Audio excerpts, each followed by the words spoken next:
Hey guys, this is Jay Lethal, the Black Machismo, and whoa, the Nature Boy, and you're listening to the Potsy and Tino Show. It's the Potsy and Tino Show. Talk the facts and let opinions blow. Laughs, hot takes, and maybe a rant. Two best buds with the mic and a plan. Ladies and gentlemen, boys and girls, children of all ages, the Potsy Pants Network brings you tag team champions of the world for the 467th time. Yeah, 460. Wow. The Potsy and Tino Show. That's right. He's Tino Gray. I'm Rob Potsy Potchak. You just heard our theme song, and we're going to jump right in because we're already a little bit late. Tino, you want to tell everybody why you're a little bit late? Well, because I was... Because you're being a husband. Yeah, that I worked and then I watched the show. Then I was like, Nicole, today was the first day of school, so I already saw Matthew. He came earlier, but Nicole just got home because it's Wednesday. It's Matthew's birthday, so she left from work and was doing like birthday stuff, and so she finally got home. So I was in there. Hey, how's your day? It's too late to cook dinner. Just order Chick-fil-A and then just have it delivered. Just like you said, just catching up. I hadn't seen her all day, so then I'm like, oh shit, I gotta go. But yeah, you're like, get out of here, woman. I was in the bedroom. I had to go. I'm like, I gotta go on the show. This is what I want. This is what I want when it gets here. Just bring it to me. So Tino's going to be eating on the air tonight. All right, this is one of those days. I don't think anybody will have a problem with it. We're not sponsored by them. Maybe they should. Yeah. But Michael Turner. What's up, Michael Turner? Tino, what else has been going on with you? So it's a part of the show when it's the what's up with you? So that is. It's kind of cool. Friday was my father-in-law's birthday. It was his 70th, which was cool. And not only was it cool because it's his 70th, Haley came home, so it was cool. I had both my kids in the house, so I had everybody here. And it's Matthew's birthday. It's Wednesday, so we kind of, Haley was here. She got to see them both. So Friday, Nicole cooked a big Italian dinner. We had chicken parm and a bunch of antipasta stuff before dinner, and then we had dinner, and then we had cake, and we just had a good time. Saturday I went to work. Matthew decided one of the things he wants to do he wants to do Muay Thai, so we're going to get Muay Thai lessons. Yeah, he's into martial arts. He's in lifting weights. That kid's jacked. He's been in his room doing all that kind of stuff off of YouTube. So we're like, hey, well, you've been doing it for a year. You're serious. We'll put you in a class if that's what you want. How is this kid not a pro wrestling fan?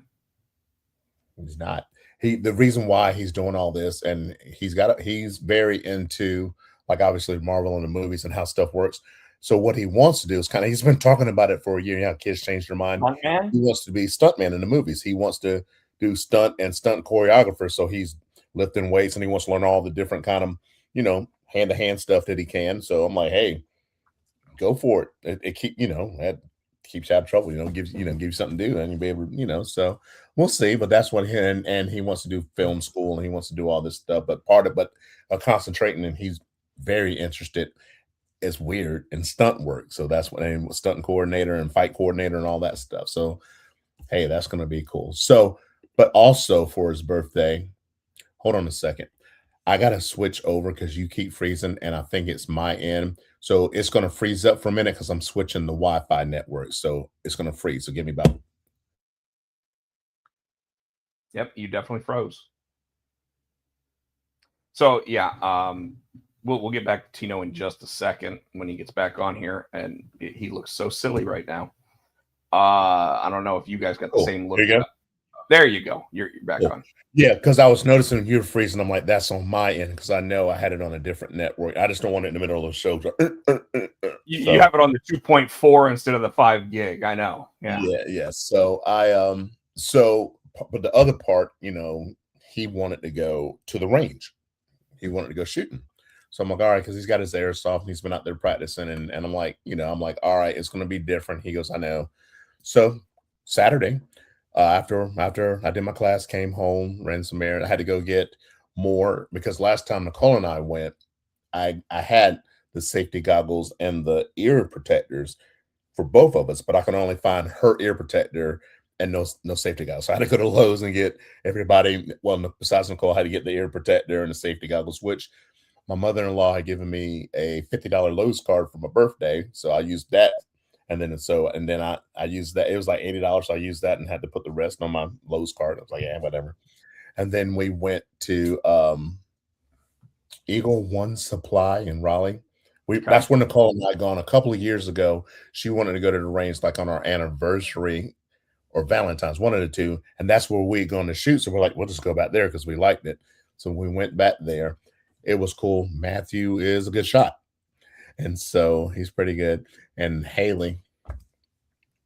So she's been shooting. She had a video. She goes, oh, her and AJ, her fiance, had gone shooting in Florida with some friends. I'm like, all right, she's going to come along. And I guess they shot 9mm. My gun, so there's a little bigger than what I have a 380. So I wanted it small and compact and all that. So we're at the range. I've loaded the clip. So what I did, I loaded the clips till Matthew started figuring out how to load the clips. Put the gun in, slide the rack, and then I would set it down, and then you back away, and then whoever would go shoot. We didn't hand it off. We'd set it on the thing, and you'd pick it up. That's the smart way to do it. So Haley, if I set it down and say it's ready to fire, what does that tell you? If I say it's ready to fire, is the safety on or off? Off. She picks this gun up and she's like, is the safety off? Thank God she was still pointing like towards her, because when she did that, I guess her finger was on the trigger. And did a shot go off? Yeah. Pop. Thank God she wasn't waving it. She was kind of like pointing it out towards the range anyway. I said, put the gun down. You put that shit down. You don't put it down. Put it down. And that's why we tell her, we're just, thank God you're pretty. Put it down. Thank God you're pretty. Go stand by your mother. Go stand by your mother. So I let Matthew shoot. Nicole came, and Nicole's a good shot too. So she came in because Nicole said at the time it wasn't funny. She said, but Tino, she said the look on your face when that went up, if looks could have killed, she said Haley would have been dead. I was like, it's one of those looks like you're mad at. It's one of those, are you stupid? But you can't say that, right? What the fuck is wrong with you? Right? Because I was like, so. You know what's funny about it though? I was so mad. If it was you and me, you'd have looked right at me and been like, are you fucking stupid? Yeah. And I'd have been like, I guess so. And I'd have just pop. So I just looked at her, and I gotta because I didn't think about it because I don't shoot it that often. So my guns, they stay under the bed, right? And it's for home protection, so nobody's breaking into my house really. So I don't know how to take it out. And so probably about 9 months since I cleaned it, right? Yeah.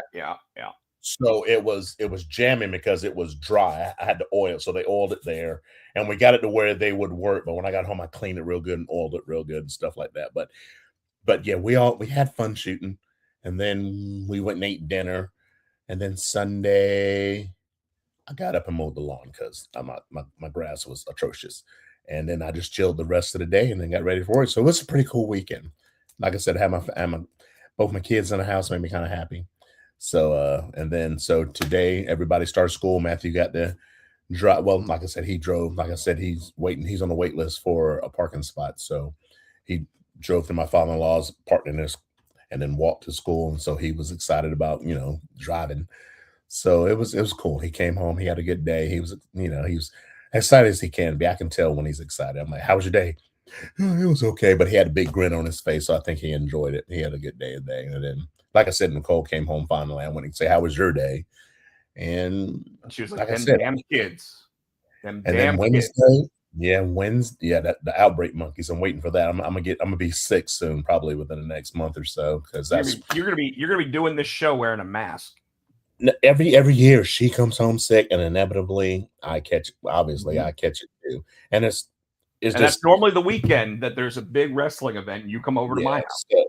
So this time Haley came home Friday, and said she was snotting and stuff. I'm like, no, ma'am. And so she left. I pulled everything off her bed. All the blankets she was using in the living room went right in the hot wash with Clorox because I'm not doing it. But Nicole probably Inevitably, she'll come home with something. Inevitable. It's inevitable. It's every year. And And if it's like I not said, her, it's going to be Matthew that brings it home. he didn't really get sick, believe it or not. Well, yeah, but he still gets the germs. Yeah, but he doesn't get sick. It's very rare he gets sick. And I'm like, the fuck? No, my point though is that he'll bring the germs home. Oh, and yeah. You'll catch it because you're old. Yeah. But his young immune system can handle it. Yeah, but when he gets sick, he gets sick. So, and his birthday, like I said, is Wednesday. So every year, well, for the past few years, he's Longhorn. Longhorn. We're gonna go to the steakhouse for his birthday. So looking forward to that. What was it last weekend? We gone to Texas Roadhouse, and I'm like, dude, I want a fucking prime rib. Every time I go anywhere here lately, for like the past 4 months, I want prime rib. They're always out. So I got to Texas Roadhouse. I'm like, motherfuckers. And they had it. So I was so happy. You better have prime rib. So, but other than that, man, like I said, that's my week. So what's going on with you? So, after the show last week, I had to run trivia Tuesday and Wednesday. And remember, I was talking about the brand new computer. Mm. And I already told you about this, but the audience hasn't heard any of this. So folks, last week I was so excited about having a brand new computer. I wrote trivia on that computer. I got everything ready to go because that was going to be my trivia computer.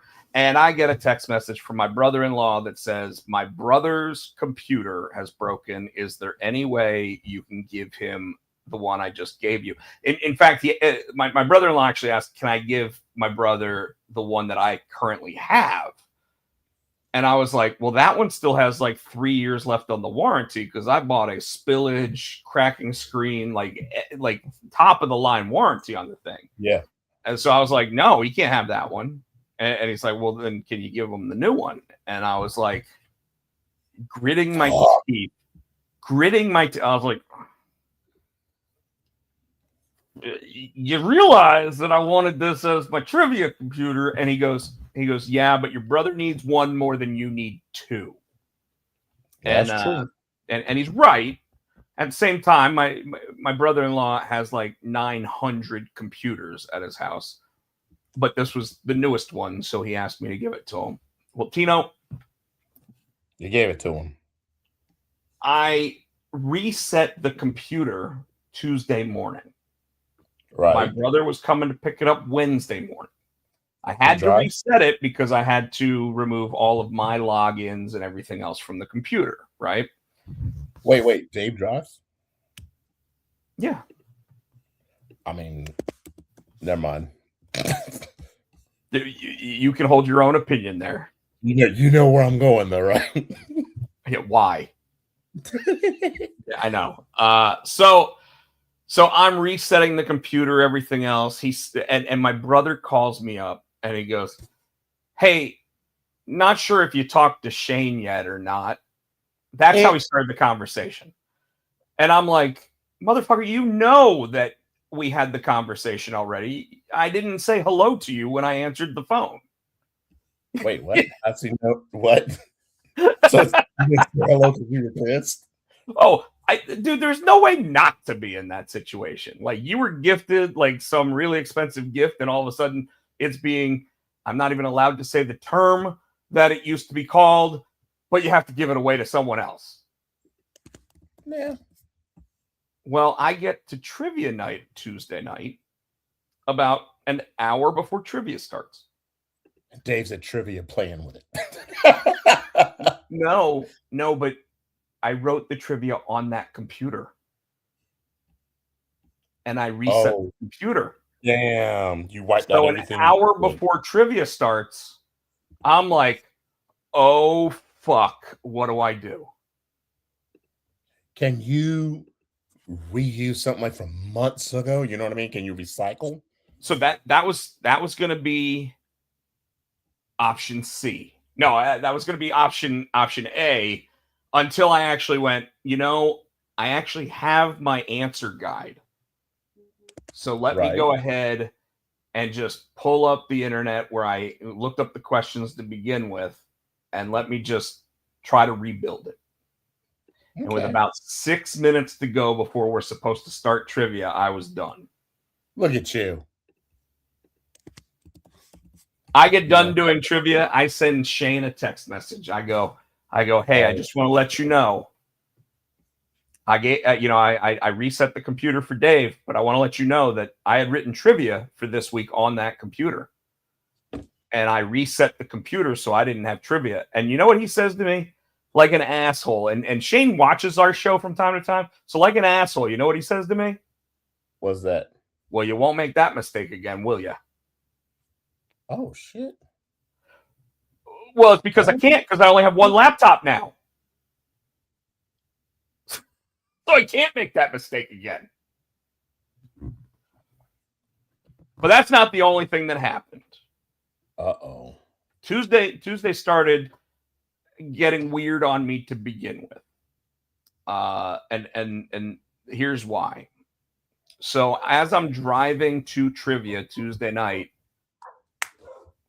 I've been telling you that my AC has been cutting off while I drive from one place to another, like when I stop at lights. Now, normally that's because the engine cuts off, and it's like, okay, I get why the AC is not working right now because the engine's off. Then the engine turns back on with the auto engine thing. Well, since I've had the... Go ahead. Keep talking to all the dogs going crazy, and Nicole just left, so let me go. So while the engine is idling, not even doing the engine off thing because the check engine light's on, so it won't do that, the car decides it doesn't want to run the AC at all. And I'm sure Tino's out there somewhere not hearing all this, but so the car doesn't want to run the AC at all, and then it tells me that the engine's overheating and to go into idle mode on the car. So now my car, which has been having issues, and I take it in tomorrow morning anyway, the issues have gotten even worse. Thanks, Michael. No AC, but not just no AC. I can't get the car inspected till the check engine light goes away. And this is a new problem on the little meter that tells you when things are wrong with your car. Here's what it was doing, which makes it so weird, is when the car was in idle, the AC would be off. Even when I had it turned on and had it set to do it automatically, whatever. Matthew, make sure you have a shirt on.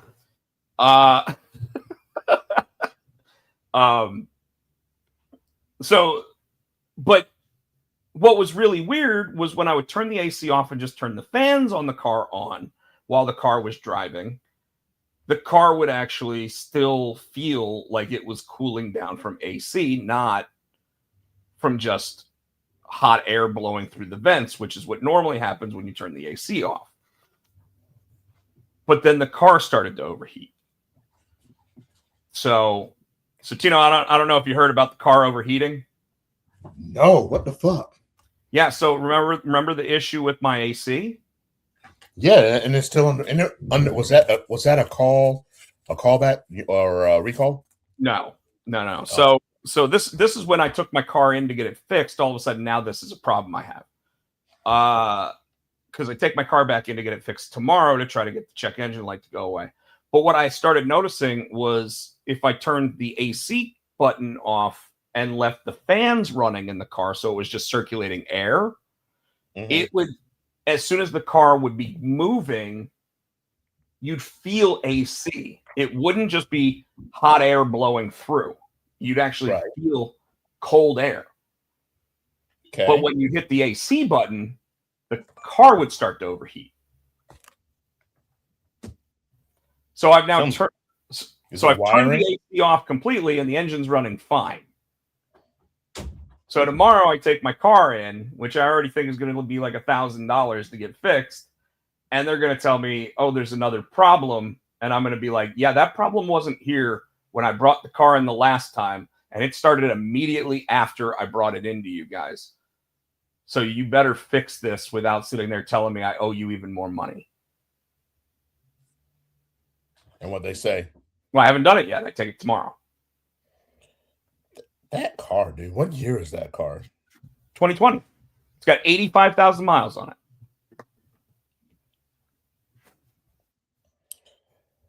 They trying to get money out of you. Well, I hooked the little computer thing up to it, and it told me that there is a problem with the coolant fan now. So, but I had no problem with the coolant fan when I took the car in 2 weeks ago. So when you say it overheats, like the lights come on and like it goes into the red on the thing, and it tells me to put the car in idle. But if you cut the air off, then it stops. If I take the AC off, it takes a minute, but then it just comes right back down to like midway. Yeah, I've never seen anything like it. But what makes it so weird, Tino, is that it's been really fast to do it when it says the AC is on. But when I turn the AC button off, which just means you're circulating the air coming through, and you've got fans, but you don't have the coolant system trying to cool the air, it still feels like it's cooling the air like that. Like if I put the windows up, it feels like the AC is on if I'm going 70 miles an hour. It's pretty fucking weird, right? Car's weird. Yeah. Yeah, something's... But didn't have any of the problems till I took it in because of the check engine light. Punk ass check engine light. That's exactly what I said to you. I said punk ass check engine light. So that's mainly what's going on with me. I've been writing my rom-com. I was gonna say, how's the Hallmark thing going? It's so hard to write. It's easy. Anybody can write it. Anybody can write a plot for one. When you're actually sitting there trying to come up with the right language, and you're trying to sound like both a guy who's in love with a girl and a girl who's in love with a guy, you've got to have the language for both of them down, and it's tough, man. It's tough. But it's a guy in love with a girl. What's that? You've been a guy in love with a girl, so you ought to know how to write that. Yeah, but that fell apart horribly. So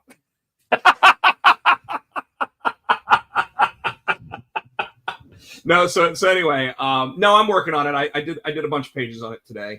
I'm probably 2/3 through actually, like, what would make it a novella. Like I've got like a third to go to actually like finish how they get together and everything at the end. But then after that, I got to figure out how to like expand those chapters so that, because some of them it's like 2 paragraphs as a chapter, and that doesn't feel like you're getting enough substance for me. I would make it so, like, if you wrote a novella, like a little small thing, what if Hallmark liked it? Do you think they could flesh it out into a movie? Would you have to well, the way I look at it is if I try to write it out to where it's like 90 to 120 pages, I look at it as every page should be about a minute of the script. So it's kind of the way I even look at when I do comic books. If I do 3 books, I look at it as a 90-minute movie, right? So if I do 4, I look at it as a 2-hour movie, that kind of thing. So yeah, I'm gonna try to flesh it out to that point, and then see where it goes. Yeah, if you have, because how many pages are in a comic book? It could be 20 to 30. So in that theory, it's about a half hour then. So that'd be like a little 30-minute show. Yeah, exactly. So like Zor, for example, I think was like 86 pages. So when you take into account 86 pages, you're like, okay, well, that's like a 90-minute movie. And you could flesh out even more in that if you needed to make it into an hour, or an hour and 40 minutes or something like that. If you really thought that, hey, it needs a little bit more, there's definitely room that you can do that with. I didn't know that. That's interesting. I didn't know that. That's cool. But that's been my method of how I write comics for a while now. Is every book should be 30. Now it's a 20-page book in a lot of cases, but I sit there and I try to go that 20 minutes, or that 20 pages should be 30 minutes. So if you do 3 issues of it, it should be an hour and a half. If you do 4 issues of it, it should be 2 hours. If you do 5 issues of it, it should, so like that's when you start looking at it as, could this be, like every issue of Junior High Horror should be a 22-minute cartoon. because And how many 22 minutes is what cartoons used to be. How many issues of Junior High Horror are there? 17, I think. So you've got what? Pretty much a season. 2 seasons. And what if it did a movie? So what would it be in movies? Like 2 movies? Well, for a movie, I'd probably take like the first story and actually flesh it out so it's actually enough to fill a full movie. Because the first issue and the second issue actually make the first story, right? So you just want to flesh that out, really make the characters have a lot more of an arc each, so that you really learn who they are. But right now you have enough for 2 seasons. Damn. Yeah, pretty much. You know, since nowadays seasons are like 8 or 9 episodes and there's like 17, 18 books, it'd be like 2 seasons. Wild though. Cool. Yep. Speaking of seasons, before I stop talking about what's up with me, I hung out with Chris Edge this weekend. I saw the picture, man. How's he doing? He's apparently doing great. I mean, he's a grandfather now, Tino. Oh my God. Yeah. And it's funny because he's sitting there, you know, he's like, let's go out, you know, the wife and the baby here, because he's got a 3.5-year-old kid at home too. So Where does he live? Fuquay? I was about to say, because I know he used to hang out at Aviator all the time. That's where I would see him. Well, he used to work at Aviator. That's what it was. So now he's way out here. Yeah. So he's like, let's hang out because the wife's out of town. She's taking the baby to the beach. I was like, okay. So we went out to, you know, my stomping grounds. We went out to Ruckus, and we're just having drinks, talking about stuff. And I told him that when Shane and I were driving down to Orlando, one of the things that we started doing was just looking up random top 10 lists. You know, and when I say random top 10 lists, I mean like top 10 ice cream flavors, top 10 sandwiches, top 10. And it all started because the radio station we were listening to, I guess, is one of the podcast stations for Sirius XM, and it was the top 1,000 classic rock songs of all time. And we started listening, and it was like song 840 something, and we're like, I've never heard this song before, you know, like, and then throughout the rest of the week, you know, like 130 songs or whatever will be played throughout that entire time. Now I'm going to tell you, classic rock songs, Tino, I don't know what those fuckers were thinking. Some of those songs are like 14 minutes long each. Mm-hmm. Mm-hmm. And we're talking like hundreds of those songs are 14 minutes each. But like Stairway to Heaven and so Stairway to Heaven is probably the number one classic rock song of all time. We didn't actually get the number one. We got to like 26, you know, because you're not in the car the whole time listening to it. But with that one probably being number one, that one's like 14 minutes long. Like the Inagata Davida song is 14 and a half minutes long. American Pie is a long one too. That one's like, I think it's like 11. It's 11 or 12, because I remember I would do it when I was doing karaoke. Someone would always sing that shit. That was my I'm going to take a piss song, because I knew they were going to be there a minute. Dude, you know what's funny is I even joked about that song when Shane and I were listening to this. And Shane's like, I think that's more of a folk song than a classic rock song. So we didn't hear that one on the list, but it is a classic rock song. It is. But I always hated when I'd be sitting there at a karaoke joint and someone would pull that shit out. And it'd be like, you motherfucker, they only do karaoke up here for 2 fucking hours. And you want to take 20% of that your fucking self? Get the fuck out of here. Or Paradise by the Dashboard Lights. Oh, with that one, or Picture by fucking Sheryl Crow and fucking Kid Rock. That's not that long, though. It's not, but it's annoying as shit. Oh, I want to sing this song with my girl about how we're cheating on each other. Shut the fuck up. See why it's so hard to write a rom-com?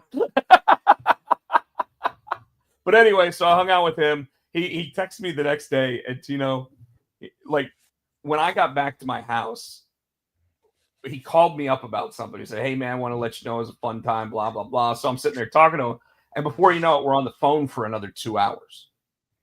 Oh my God. And he finally sits there and he goes, "Hey man, it's 3:00 in the morning. I'm an old man. I got to go to bed." And I'm like, yeah. And I'm like, all right. But I was still drinking. I'm sitting there getting ready to watch Tales from the Crypt on TV. I was like, I don't care, whatever. So next day he texts me and he goes, man, I feel real fucking old today. And I was like, that's funny because I'm not even hungover. And he's like, how the fuck? I was like, I told you I take a supplement. Like, takes care of that shit for me. So was he drinking too? Like, and while you're on the phone too, he was still drinking? Oh, I don't know. Probably not. Actually, he probably had stopped at that point. And I looked at my bottle the next day and I was like, oh shit, I went through like another 2.5, 3 drinks. I didn't finish the last one. The last one I actually fell asleep on my couch, and the next day when I got up, it was still full, and I was like, that's probably a good thing. That's not falling asleep. That's passing out. You're right. You're right, because at 6 o'clock in the morning, I woke up, got up, walked up to my bedroom, put my CPAP on, and actually tried to get like 3 hours of real sleep. 3 hours. That's about what you get in that situation. So, Tino, let's go ahead and talk about everything except for one of these TV shows that I purposely left off this list. And you probably have other stuff that you're watching right now too. So I've been watching Strange New Worlds. This week's episode was a puppet episode where all the characters except for Spock got turned into puppets, and it basically felt like an episode of fucking Sesame Street. So it wasn't good? The puppeteering was excellent. But and I'm gonna ruin it for anybody that's watching the show that hasn't watched the episode yet, because I think it's important to say this.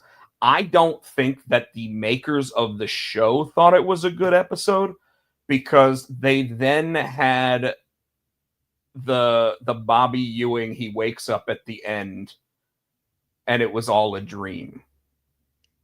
It was all a dream. So everybody that was a puppet on the show was not actually a puppet.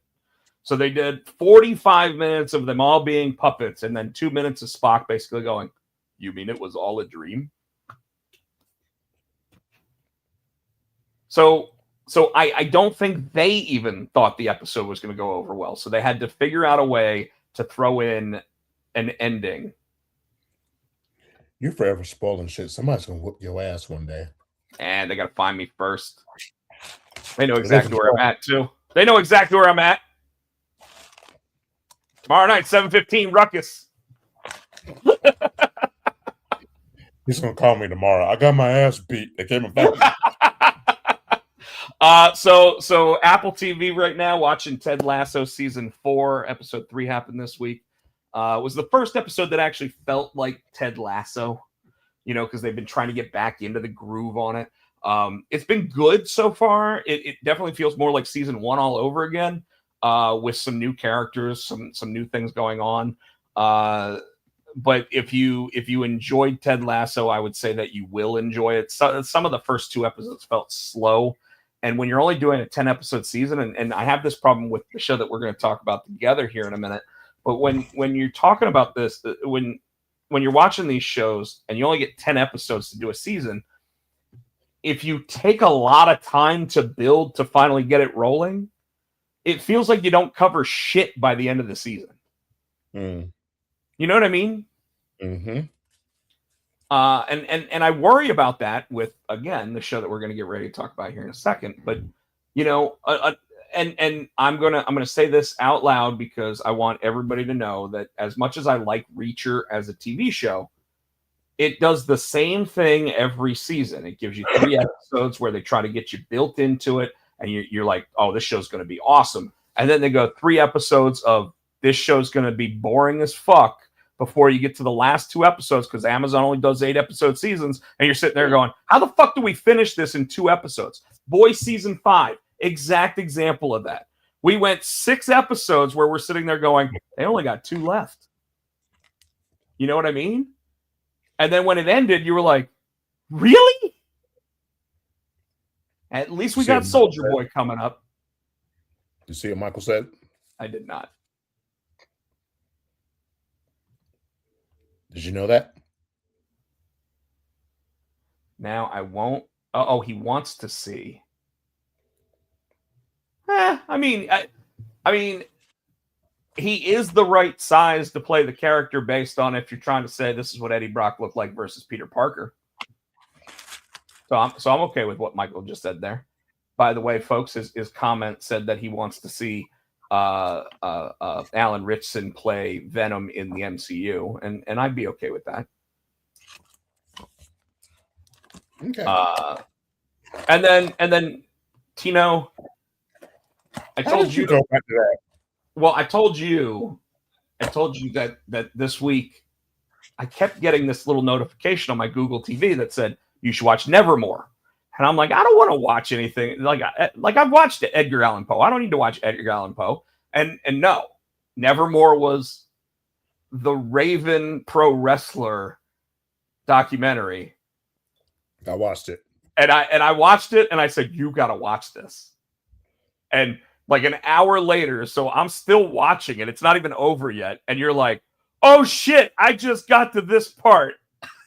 These motherfuckers are crazy. And they were. Like the Raven one was fine, but now I want to see one on the Sandman. I want to see a New Jack one. I want to see a Sandman one. Yeah. You know, and by the time Chris Jericho retires, I want someone to sit there and go, hey, Chris, can we sit you down for an interview and we talk about your entire career? Because I want to see a Chris Jericho one.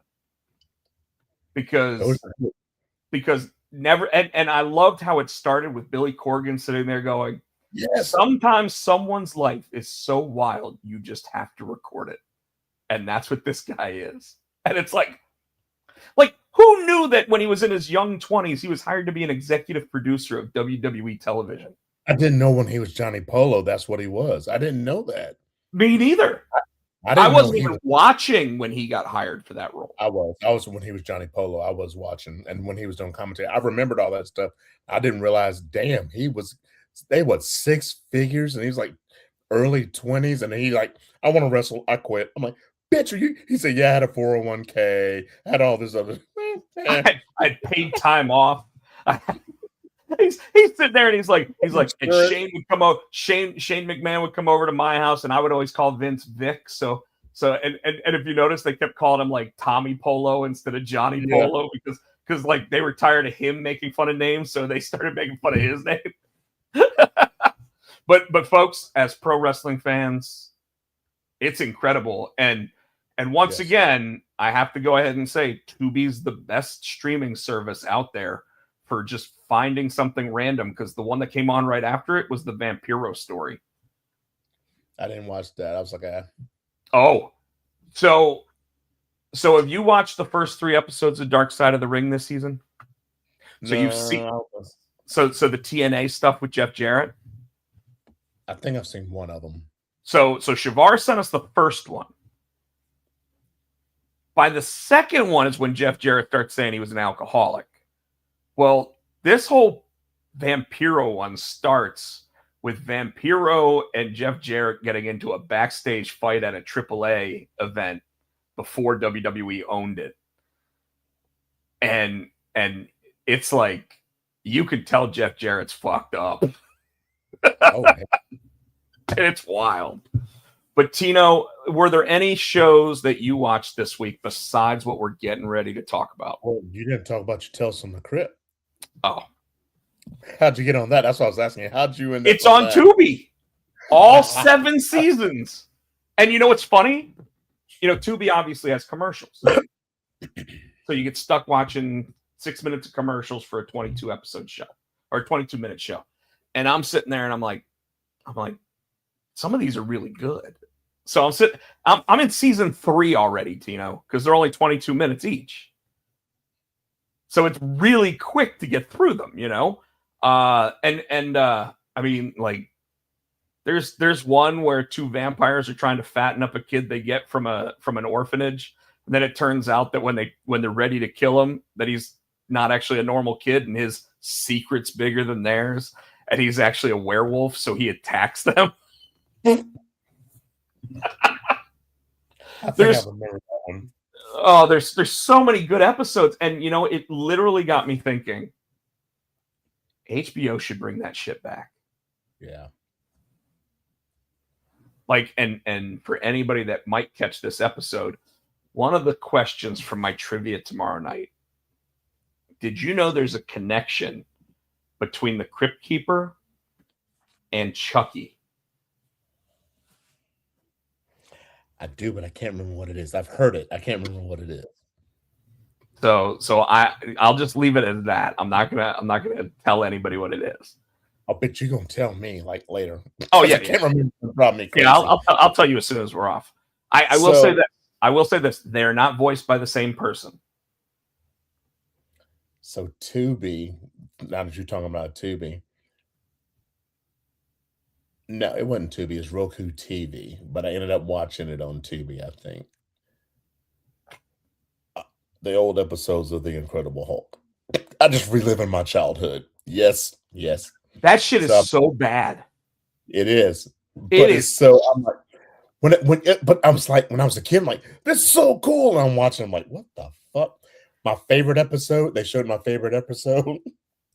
When he fights the bear? That's a good one, but no. Was it the Andre the Giant episode? No. When it was Bigfoot? No. The old man that turned into the Hulk. You remember that one? That's my favorite one. So my favorite one is the trial of the Incredible Hulk. Huh? My favorite one is the actual TV movie, The Trial of the Incredible Hulk. That's what got me in it, because I watched that and then I started watching the show again. It's so bad. But it had Daredevil in it. And I love the guy that played Daredevil. But that was so cheesy too. Oh, that show, you know, the only thing cheesier was the Amazing Spider-Man TV show. I love that too. I can't find it. Dude, I'm so glad it's not on streaming services, because that one, like, you are watching him fight ninjas in New York City skyscrapers every week because they couldn't afford villains. And the webbing was so bad that I remember it used to come on Tuesday nights. I vividly remember my mom was in the hospital having my sister. I'm watching The Incredible Hulk, and she called home, and my stepdad's like, your sister's here. I'm like, okay. I went back. I was watching Spider-Man. I went back to watching Spider-Man. I was so into that show. At one point, they really wanted that to be a 2-hour block for them, but when they tried to do that, it worked so horribly that they ended up moving the Incredible Hulk to either right before or right after Dukes of Hazzard. It was Friday night, because it was 8 o'clock was the Dukes, 9 o'clock was Incredible Hulk, and then 10 o'clock was Who Shot JR? Dallas. Yeah, that was the Friday night block. Yep. Yeah, back when people were like, "Fuck going to the movies on a Friday." So, and my other show I'm watching, I told you last week, and I don't know why I'm hooked on it. Is that fucking Chicago Med? I'm fucking hooked on that show, dude. Just the Med, though, not Chicago Fire, Chicago PD. No, just the Med. Because Nicole was watching it, so I'm sure once it's got this thing's like it's still going. So I'm on like season 2. It's another Dick Wolf show. Yeah, so it's like season 2 now. What that we're watching. It's 11 seasons on Peacock, and I think there's the 12 seasons actually still on TV. So I'm like, holy fuck.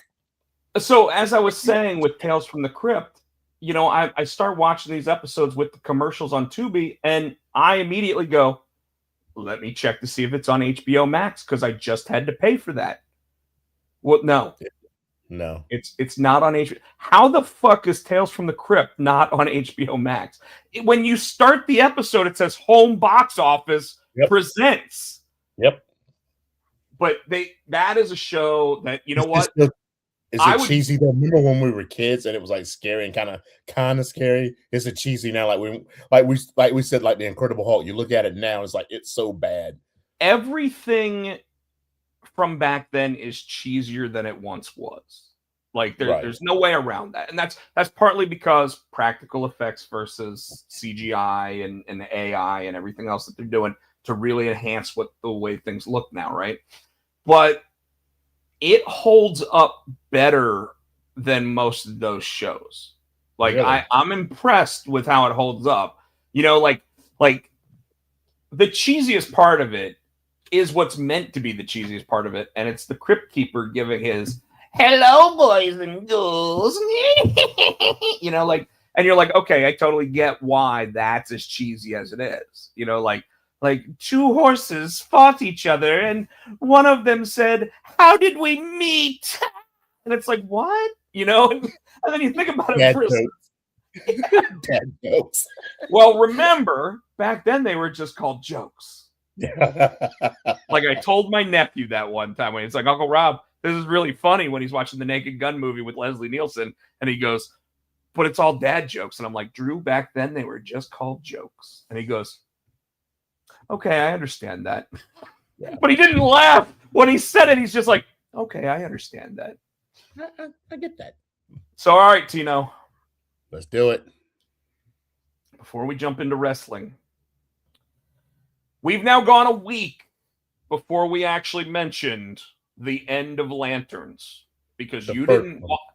because you The didn't first watch it until Tuesday last week. Yeah. When randomly I get a phone call at like 1:00 in the afternoon when your ass is supposed to be at work. And folks, I was working from home. and folks, spoiler warning here. You've had 2 weeks to watch it now.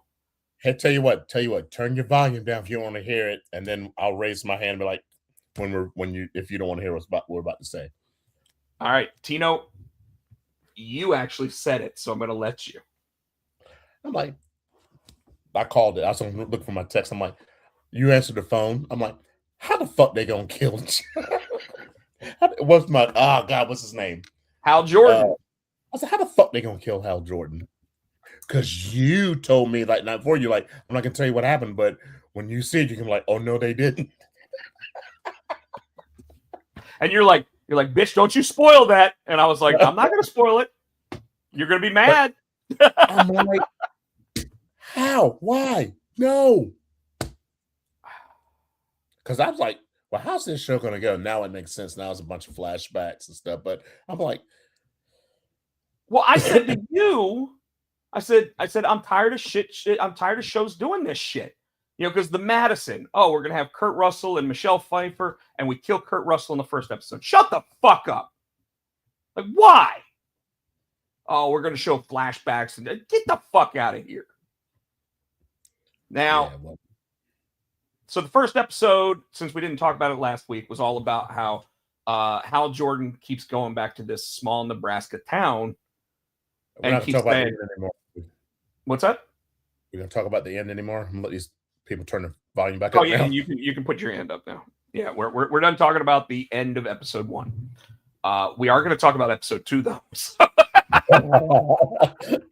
which has nothing to do with the end of episode 1. No. We get to meet some really interesting characters in episode 1 and 2, like the small town sheriff, who we find out in episode 2 she's actually originally from Gotham. So I kind of liked how they tie in the universe and the world a little bit. We've got Garrett Dillahunt as the bad guy with the who shoots Hal Jordan with his snipers. So you got this whole Marlboro Man thing going. He's like, I really like how you got that whole Marlboro Man thing going on. You know, trying to do his best. Like Kyle Chandler over there as Hal Jordan's trying to do like his best Matthew McConaughey. It almost sounds like when he's talking. And of course, what's that? Jack Tripper's son. So you got John Ritter's son, who's playing attorney, which is funny because in Matlock he plays an attorney as well. I mean, you know what you're good at, right? Yeah, and yeah, and so because the sheriff, I think, was in True Detective as one of the cops. Yeah. So and we'll talk about episode 2 when they started talking about one of the other characters. I'm like, you know, the lawyer with the mustache kind of looked like him. I'm like, I wonder if that's him in disguise. You remember you're like the article you sent me. I didn't read it, but it said, you know, a villain in plain sight. I'm like, is that motherfucker? What the dude that showed up at the end? You know what I'm talking about? I'm going to tell you exactly who I think the Manhunter is.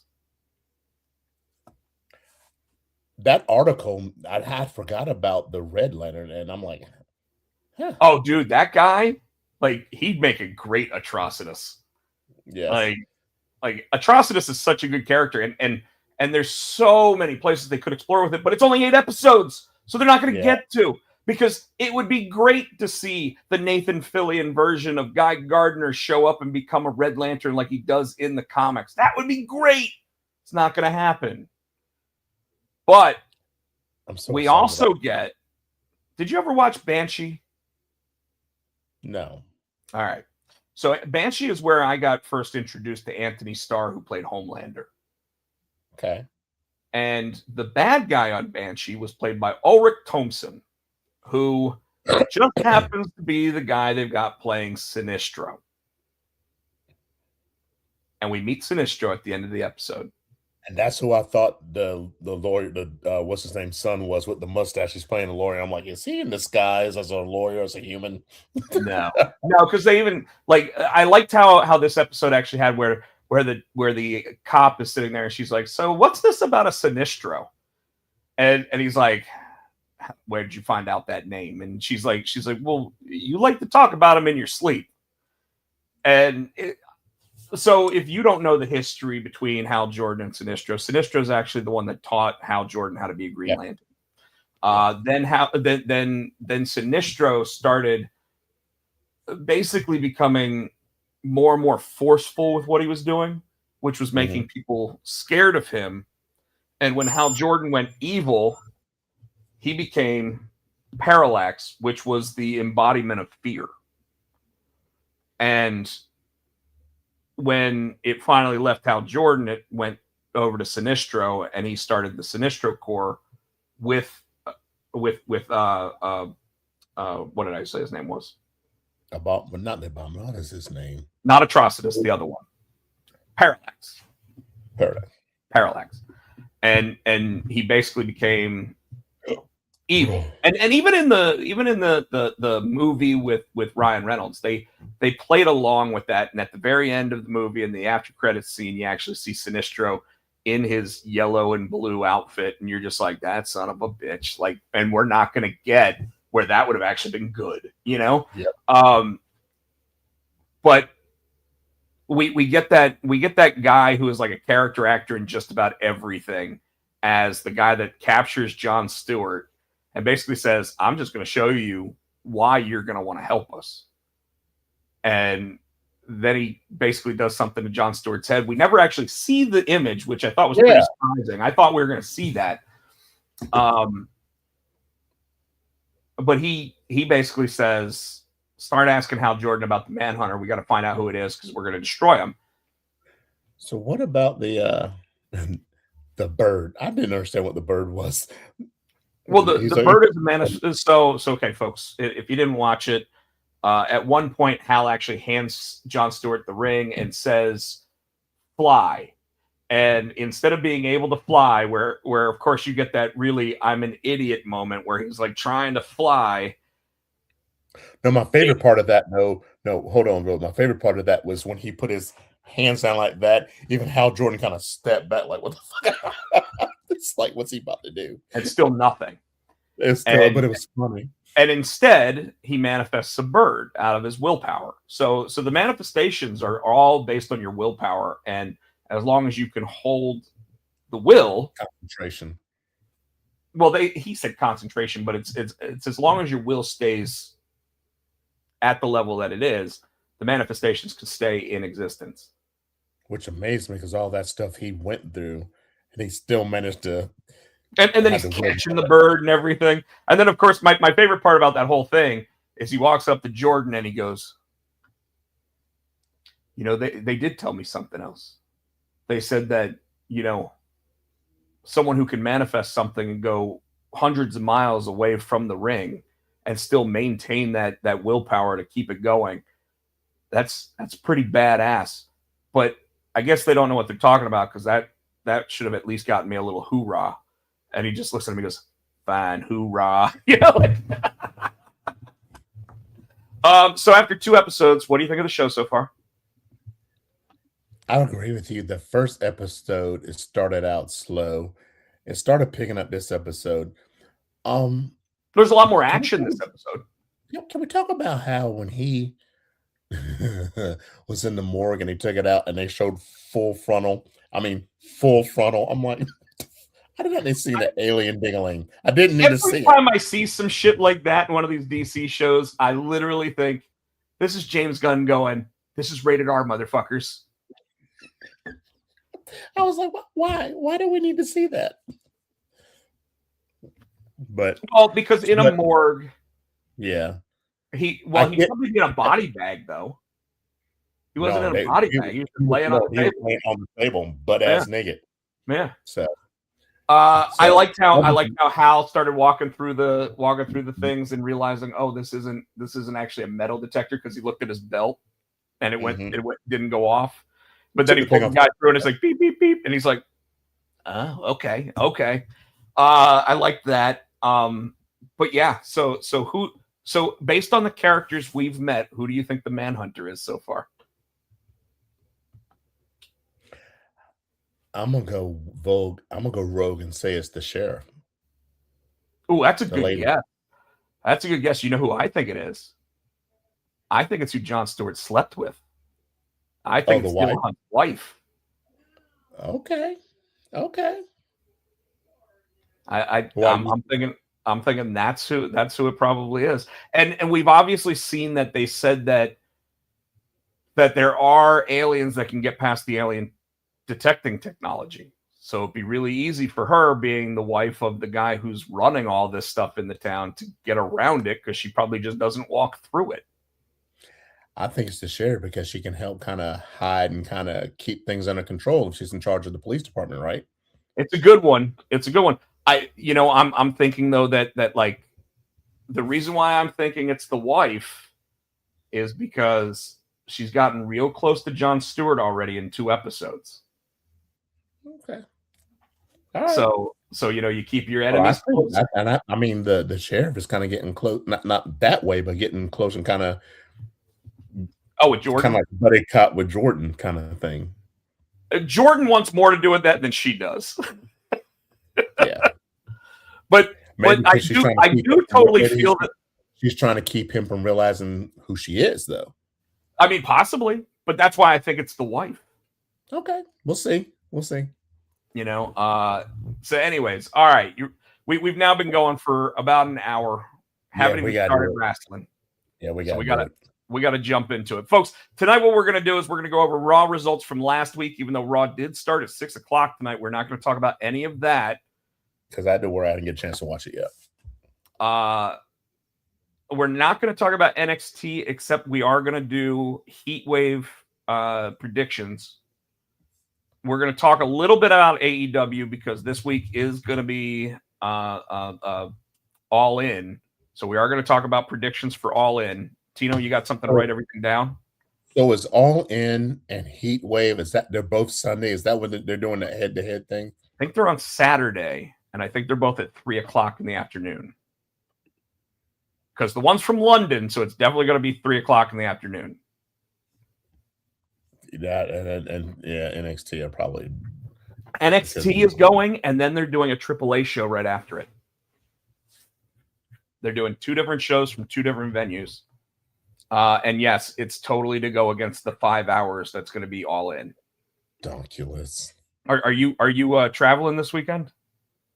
No, I'm home. We could try to watch All In over at my place. And if we can't, we could always watch NXT. Yeah, let me see what's going on here. We'll figure out exactly what date it is, and we'll go from there.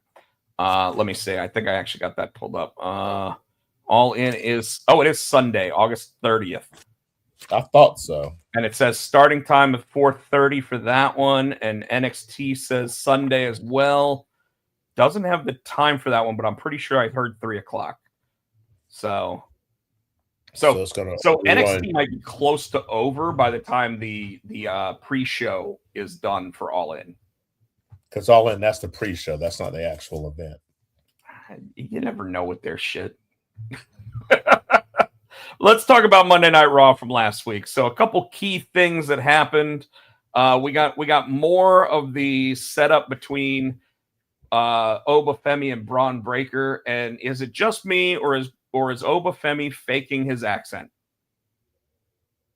I don't think he's faking. What should I do, Paul? I think because I don't think he's faking, because you got all these, like the dude that plays I know, Aaron Pierre. Yeah, he's British. So I think that he just used his American accent to get a rise out of Braun, and it was fucking hilarious. He sounded just like his ass. Because he legit is from Nigeria. I know.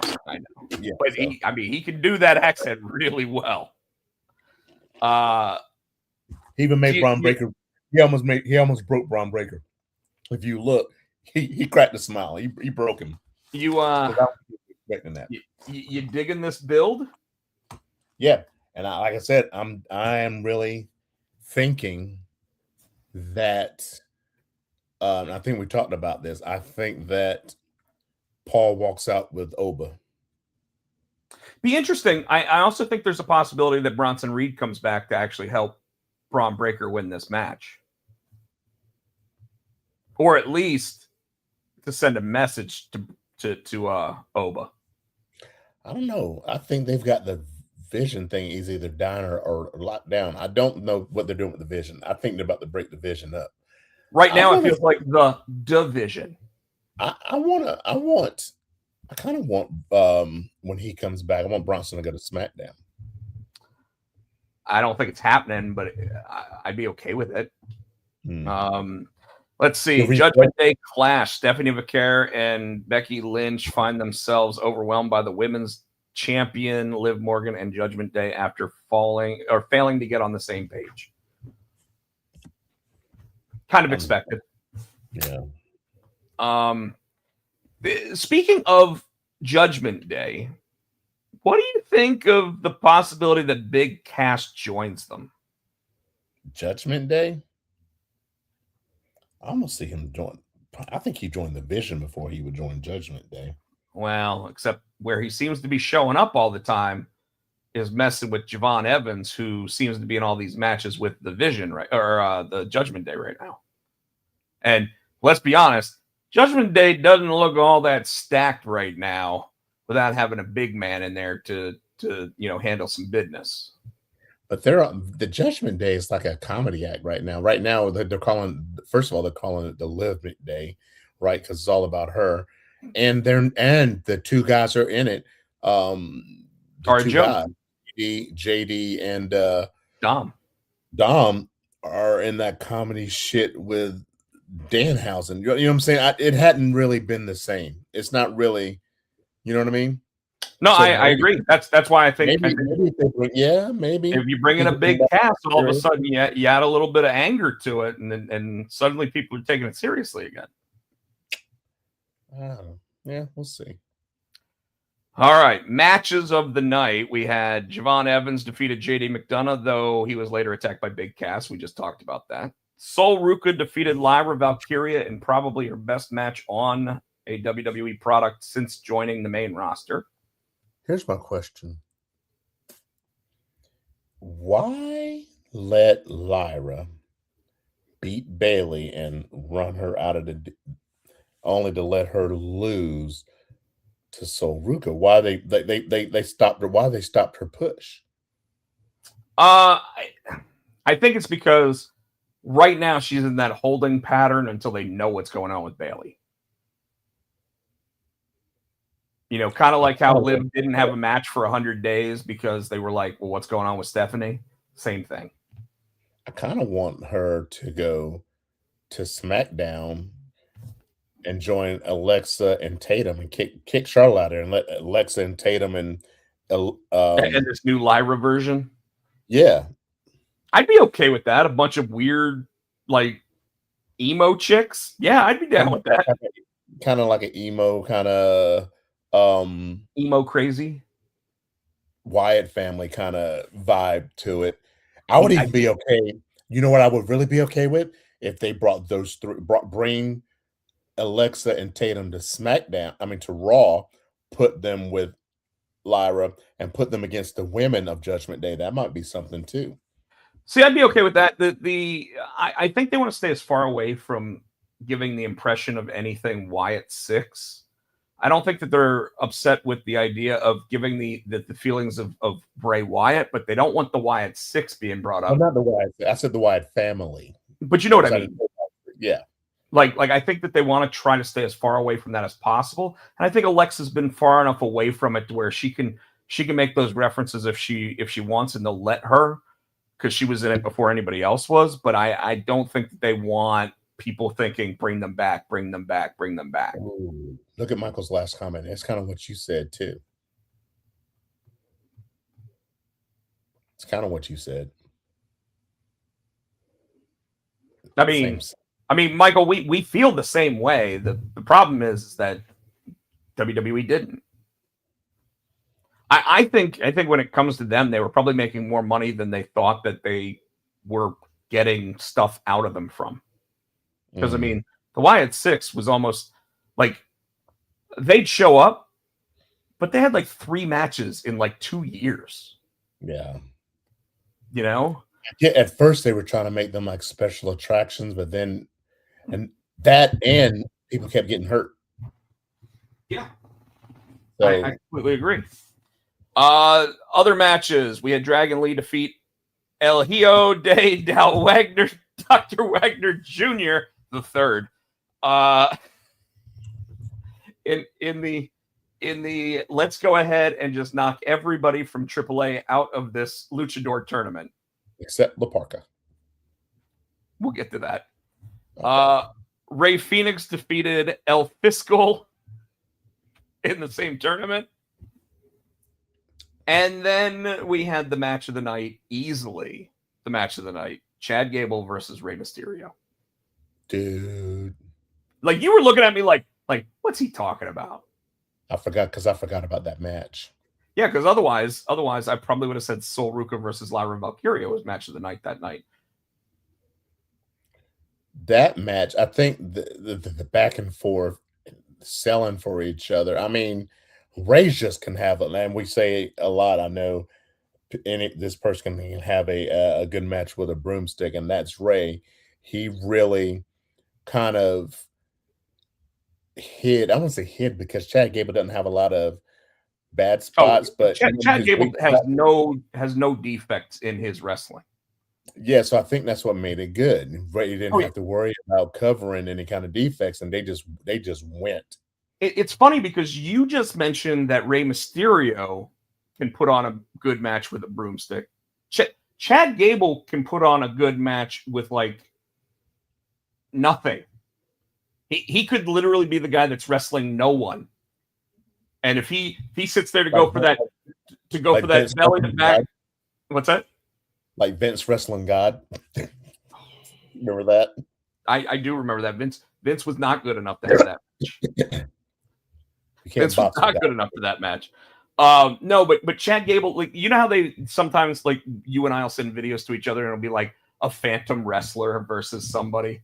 And it's like, he's going for it. Oh my God, he's got him it's the pedigree. And it's like all he did was pull his arms up, put his head down and then do the move to himself.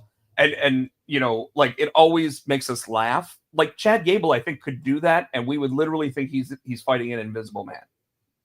Yeah. Like somehow he would get slapped in the chest and you'd actually see the reaction off of his own chest.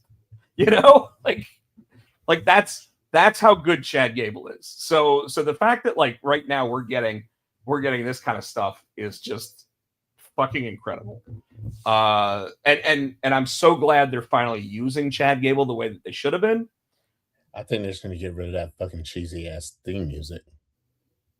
Yeah, you don't like it either, do you? I think what they tried to do is they tried to go after like the Will Ospreay style music, and WWE just doesn't have Mikey Ruckus making music for them. So you don't get Ospreay. You know, you don't get Gable. Like, they could have probably copied the Will Ospreay music and put Gable in there instead, and it would have been fine. Stadium brought with him clapping his hands above his head. It just looks cheesy. I told you that the very first week, and you were like, "No, give him a chance. It'll get over. And I was like, "Yeah." No. I started. I'm like, nah. I was trying to be nice. Yeah, I was trying to. Oh no, it's not. You're right. It's not working. You just Like, stop it. like Stop it. Stop it now. you know what that reminds me of is Jeff Hardy when they didn't have crowds sitting there trying to get the crowd behind him doing the clap, and nobody was clapping because there was nobody in the crowd. You remember that shit? Yeah, but see, there's people in the crowd now, and they're still not clapping. So They are clapping for Chad. It's just they're not clapping to the level that they should be, and it's because the music sucks. It's what it is. yeah. Like stop trying to get people. No, nobody wants to do that shit. Like the reason why Yes worked so well was because you got to do it from your own seat. The Chad Gable one, you want people to have their arms out like this and come like this. You're hitting people. Well, no, because they've got the Joe Hendry that wave your hands. Yeah, but you can still do that from your seat. Yeah. And if everybody's doing it in the proper, you're not hitting anybody. True. Okay, I got you. Yeah, you got some offbeat motherfuckers.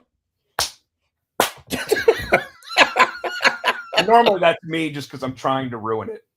Okay. So let's talk about the big moment of the night. When Roman gets out of the car and someone hands him his championship belt. Because Roman doesn't drive with that anymore. I said that last week too. We've said that a lot, but I'm like, why? It just drives me crazy. I mean, because that guy needs a job. Like, I'll tell you right now, they pay me $50,000. I'll do that job. Yeah. Anyway. But he comes out and he goes to make fun of Solo's watch and doesn't remember the name of the watch. So Jey Uso's in the background sitting there yelling out what kind of watch it is. It's a John Mayer. It's a John Mayer watch. And the whole time, and I'm glad you explained this to me because obviously my relationship with my brother did not go this way, where the older brothers beat the shit out of the younger brother for so long that they fell in line. In this situation, you see them sitting there giving him so much shit on the way down to the ring, and he's still dressed as Solo Dolo. But it's not even a brother thing. I mean, that's like me and my best friends used to. It's kind of that walking. They're walking down the ramp. They're pointing. I'm not touching you. I'm not touching you. They're being annoying. He's trying to be serious, and they're like, "Oh, ha ha ha! You gotta go talk to the tribal chief." Ha ha ha! Trying to egging him on. And of course, to me, and I guess this is the big question now in the WWE. Is did Roman turn heel during this? And I can't say no. He took the glasses off, threw him on the ground, stomped on the glasses, treated him like he was nothing, being a bully, and then treated Jacob like he was nothing. And then LA Knight, and out comes LA, and Jacob starts beating down LA Knight, and Roman goes, "No, go sit in the corner. Go sit in the corner. You go lay down. You're my werewolf. You go lay down." It's one of those things. So they had LA Knight down. He tried to get Solo to hit him with the spike. Solo hits Roman with the spike. He kept saying, "I'm sorry, I'm sorry," and he hit Roman with the spike. The beating Roman down. There's a couple things first, right? A couple things I want to say. Okay. Remember when I said we talked about Solo possibly joining the bloodline, and I said I hope not, because what I hope is Solo helps tear it down from the inside out, and helps LA Knight beat him for that belt. That's not exactly what we got. No, but what I'm thinking is LA is going to get that title match, and I think it's going to be an upset, and I think Solo's going to have something to do with it. But I'm hoping. I really hope that they don't pull the whole like Solo's just faking it, and then he takes out LA Knight. No. That would piss me off so much, Tino. I think he's going to run down and help LA Knight win that belt. But the funny part of this whole segment is while they're beating down Roman and they're beating down the Uso, my man's just in the corner. The He's only not doing thing that nothing. would have made Jacob even better in that is if he had yawned a couple times. But here's the thing, too, and I don't think anybody picked up on it, and you may have. Before all that, I think part of him not helping is because he was pissed and he was sulking. Because before all that, Roman gave the twins Ula follows. And did you see his reaction when Roman was giving them? And he was all, I think that was part of the reason he didn't help Roman either. I almost see a crack. Maybe Jacob turns on him too and joins LA in Solo. I mean, right now, Jacob is doing exactly what he did when he first got to WWE, which was, I love you, Solo. I love you, Solo. I hate you, Solo.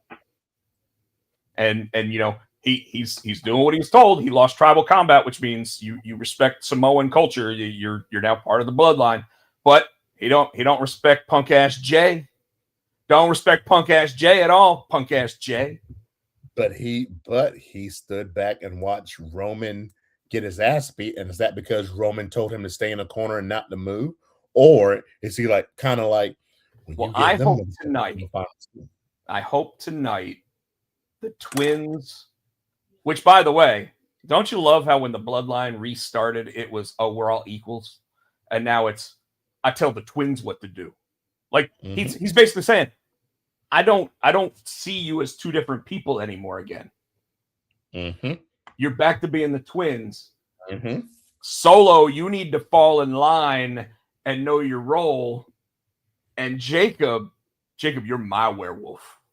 You're mine. You do what I say. You do what the tribal chief says. And it's so crazy because like you're literally looking at it going, when did Roman turn back to that Roman? It was a slow burn. He slowly but surely started doing it, and it capped off last week. But isn't it funny to you that the twins don't notice it yet? Because I think they're turning too. You notice that they used to wear the bright colors, right? And then it started getting duller and duller, and now they've been wearing black and red and black and blue and black and whatever for a long time. But now it's just been straight black these last few weeks. Well, black and white or whatever. Because although I will say I did see Solo's new T-shirt and I kind of want it. It says "Warning Shot." Pew pew pew. and it's the tribal wording that they use for the Uso shirts, and then it just has like pews, you know, like 3 pews on it. That's funny. All right. So that was Monday Night Raw. So let's talk a little bit about this build to AEW Dynamite. Pretty much. I don't even think I watched it, to be honest with you. I don't either. It's been boring to me. I'd have been like, I can do without it. Yeah, they did Will Ospreay, Francisco Akira, and Hanare versus Brian Cage, Rocky Romero, and Lance Archer. That just sounds like a bullshit match. I didn't watch it. I like Brian Cage, don't get me wrong. I like Will Ospreay, but like the rest of that match just sounds like something I am not interested in at all. Okay, so they gave that a B-. Take a Shida returns to lay out Kyle Fletcher. Okay, that's fine. Kenny Omega and Will Ospreay sit down with Renee Paquette. Okay, that sounds boring as fuck. They gave it an A- though. Maya World versus Chris Statlander, Cheetah and Persephone. I must have woke up because I do remember that. That was an actual good face-to-face. Oh, was it? Yeah. I mean, Renee's good at her job. Yeah, if you catch it on YouTube and you can catch the highlights or whatever. But yeah, that was good. I do remember that. Maya World defeated Statlander, Cheetah, and Persephone by pinfall to retain Continental Challenge Cup, Jon Moxley versus Jay White. Because why are we going to put this match on free TV? Want to guess who won? That's not even my problem. John Moxley is the fucking champion. Why is he in the tournament? Of course he's going to win the fucking. No. This match must have been really good because Bleacher Report It gave was the match good. an A+. Oh, the match was good. But then they gave it a C+ for the aftermath. I think the dogs came in. Mox teased shaking hands with Switchblade afterward, but seemed to value his partnership with the dogs more. Andrade El Idolo versus Jonathan Cruz. That was funny. So Jonathan Cruz is he's like the manager. He used to come out with Is he the one with the gloves? yes. Oh, fuck him. No. He was like an announcer, but he came out with They something. used to come out with Penta and Ray Phoenix all the time. I know who you're talking about. No, that's not him. It was somebody else. But he is the mouthpiece for MJF. So he came out talking shit. And like he said, he's like, he's not in the building. If he was in the building, I could take care of him. I would da, right? And Andrade's music hit, and this dude nearly shit his pants. It wasn't even a match. Andrade hit him with his finisher and left, and then they fucked up the production in the production truck, right? So while the dude was wait. AEW fucked up production? Yes. While the dude was still in the ring talking shit, before Andrade even came out, you could hear Max, Andrade, up here. It was a pre-tape. Andrade, up here. And they kind of like try to fade it down. Andrade came out, whooped his ass, and then you heard, Andrade, up here. And then on the Tron, they did the whole MJF was in. I'm like, 7 years. Yeah. 7 years. Yeah. It wasn't as bad as Jericho dragging that motherfucker to the edge so he can get hit with a screwdriver, though. 30 years. It's 2 weeks back to back. They fucked up. Bush League shit. That is very Bush League shit. We got Willow and Mercedes fight to the ring. They gave it an A+. Dude, you talk about vicious. I almost think these women hate each other because you just called them bitches. I didn't mean to. It wasn't disrespectful. I'm like, these crazy. And it wasn't. I did not mean to be disrespectful. That's what these crazy ladies. Dude, I don't know if it was supposed to be snug or they were beating the shit out of each other for real. But this shit was landing. You heard it. You saw it. And I guess they figured, hey, we got to make it look real. We got to make people want to see this. They beat the shit out of each other. The hatred between them is palpable, and unlike Kenny Omega and Will Ospreay, there is no respect between them to keep them from fighting. They got pulled apart. Willow's like comeback. No, I think it was Mercedes was called her a bitch. Like, you bitch. And they were going at it. And somebody said, fuck you. And I was like, oh my God, they were, dude. So somebody hit somebody for real. They were going at it. Someone got a potato. They were cursing each other, calling them bitches and fuck you. And they were going at it. They were pulling hair. You know how when you're watching women wrestling and you can tell, she was trying to grab roots. She was trying to yank it out. Dude, I saw two women at Ruckus one night where one of them pulled the weave out of the other one. Yeah. And I could picture that, and Willow looks like it's her real hair. That's her real hair. Whereas Mercedes, it looks like it's a weave. Well, no, that's her hair, but like when you get towards the bottom, that's where the weave starts. But up here, that's her real, and that's what she was trying to pull shit out the roots. They were both pulling each other's hair at the roots. I'm like, God. They were trying to say if Jade Cargill can have her wig pulled off, anybody can.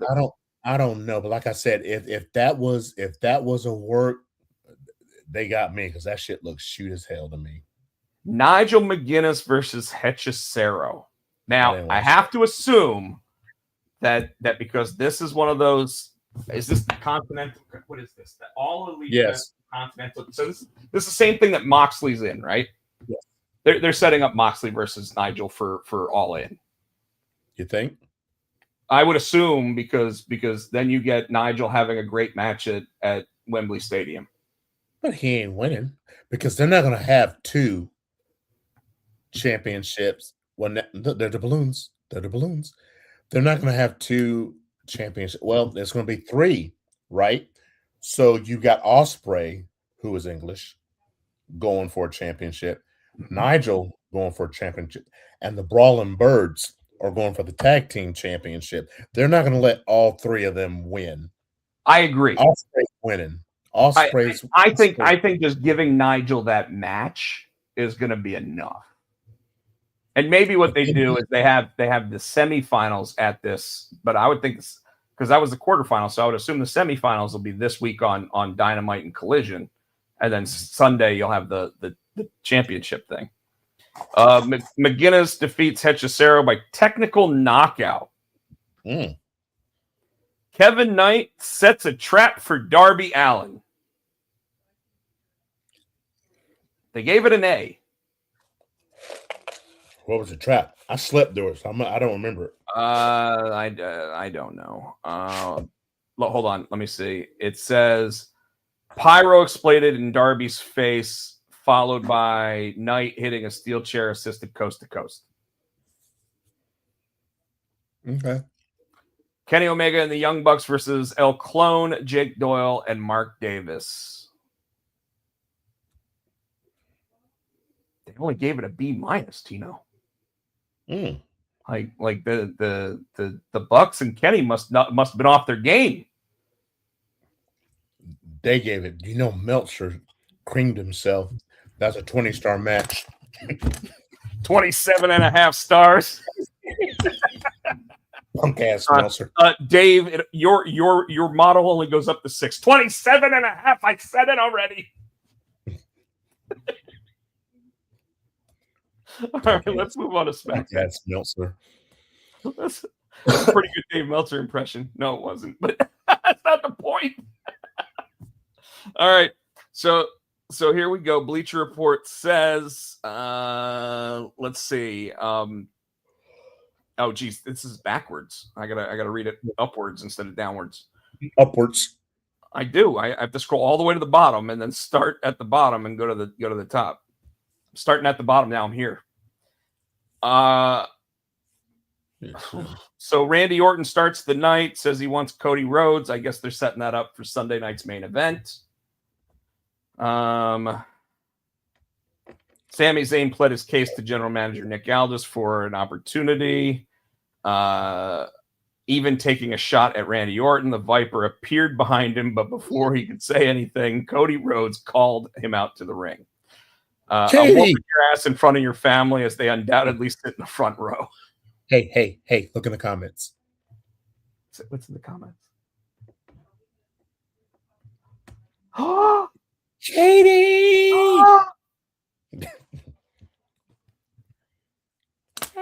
Try to get some balloons for her. Yeah, it doesn't do it when I want it to, but well, that doesn't even look like a heart right now, man. It looks like a kidney. There you go. There you go, Katie. That was for Katie.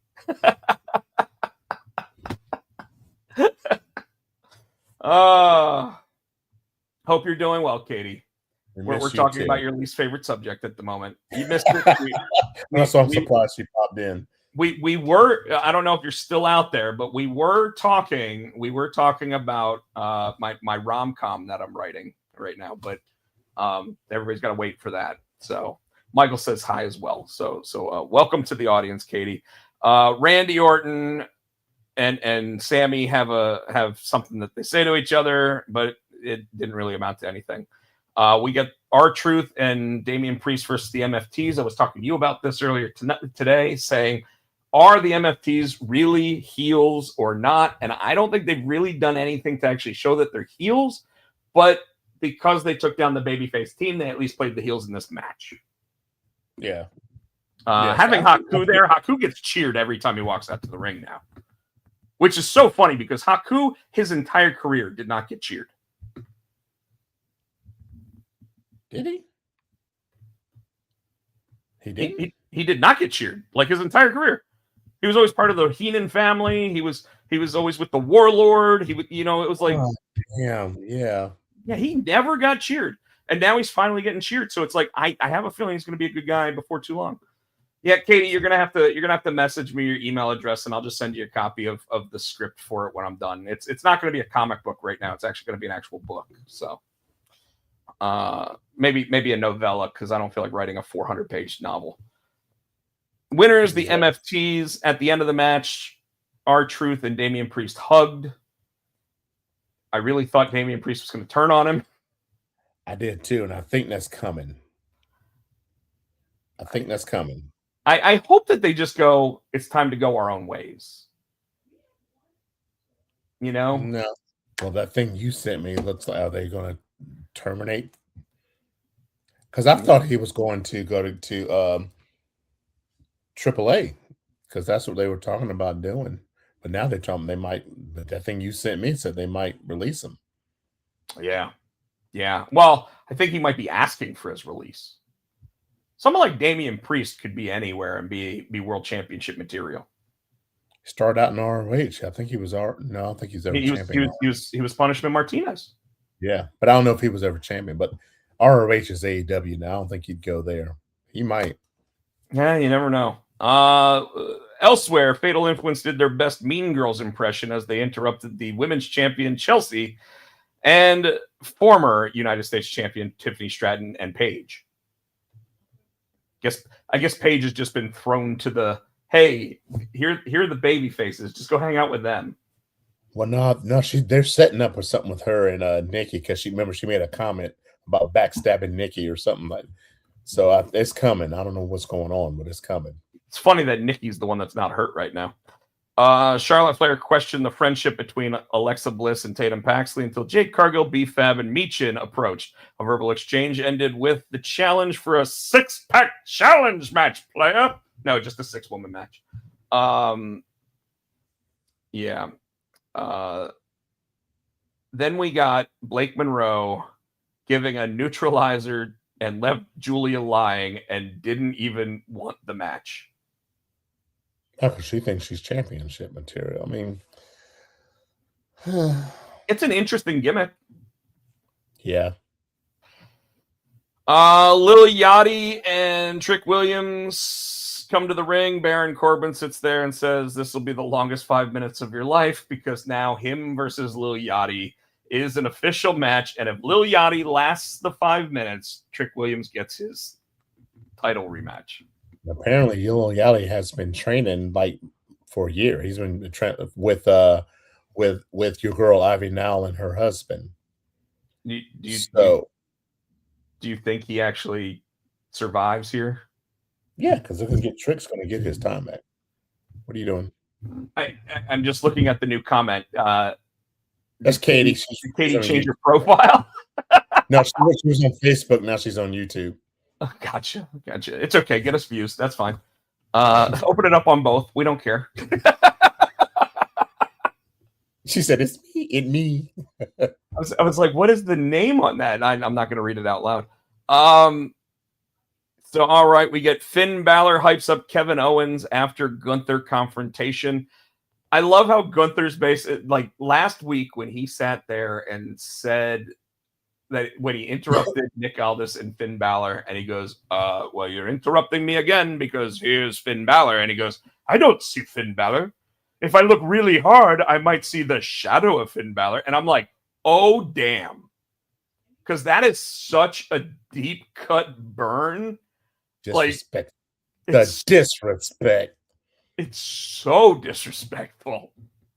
And I love the fact that we're going to get a Gunther versus Finn Balor match. Unfortunately, I think for Finn Balor, it means Gunther goes over. Unless he's the demon.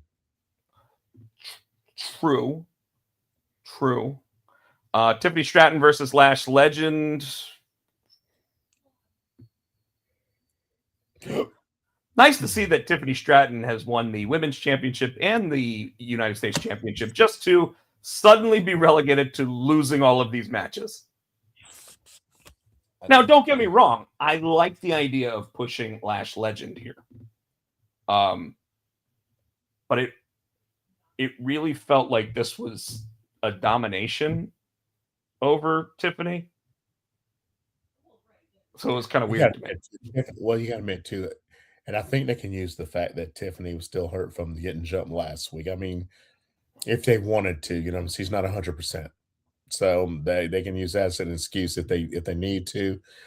Like I said, they've got to push Lash somehow, right? So because I think Lash, I can see Lash going against what's my girl, the U.S. champion right now. U.S. champ is JC Jane. Yeah, which I'm kind of cool with all them having the belts right now. I was thinking that JC was going to get the world title, but the U.S. strap I can see. I'm okay with them having all the belts as long as they're doing something with them. I'm sure they are. They defended those tag team titles. They just won them, and they did a rematch. They've already defended it. They did a rematch. Okay, yeah, because they broke Chelsea's orbital bone. Yeah, and JC just won that last week. So no, I'm cool with it. They're not pulling a damn Liv Morgan. So all right, a pre-taped segment package was showing the arrival of longtime New Japan Pro wrestler Hiromu Takahashi, now known as Kiyoki. That's what I was telling you earlier on the phone. And it'll be interesting to see what goes on with that. And that's why I said the MFTs are heels now, because those two, Shinsuke and Kiyoki, are going to be face. I'm okay with that. Yep. Now we've got Kevin Owens coming out to a hero's welcome, delivering the loudest ovation of the night for the number one contender. They booed CM Punk out of the building during his introductions. I also want to point out that, CM Punk loves to do this. His gear for the night was the away gear for the Chicago Blackhawks. Yeah. And they were in Toronto, so he was wearing the whites. So yeah, the two of them. This was a hell of a match. Yes, I agree. Like, once again, Kevin Owens showed why we missed him. When he went out in that ladder match against Cody Rhodes, or the no holds barred, or whatever the hell it was, and basically had his neck broken on top of his broken neck through that ladder at the end of the match. All that crazy shit that went on, to see him come back and deliver these two performances that he's already delivered since coming back to WWE. And even his way of telling the crowd, listen, they told me I needed to take it easy and I needed to be smart about what I'm doing. Well, I don't care if my career only lasts another 2 years. I'm going to go out there and I'm going to do whatever the hell I always do. And I'm going to entertain you guys because that's why I'm in this business. I was laughing at Michael because he really has some vitriol towards Sami Zayn. He hates Sami. Michael does hate some Sami Zayn. I'm with you on this one, Michael. I hated what Sami did. I'm not going to hold back.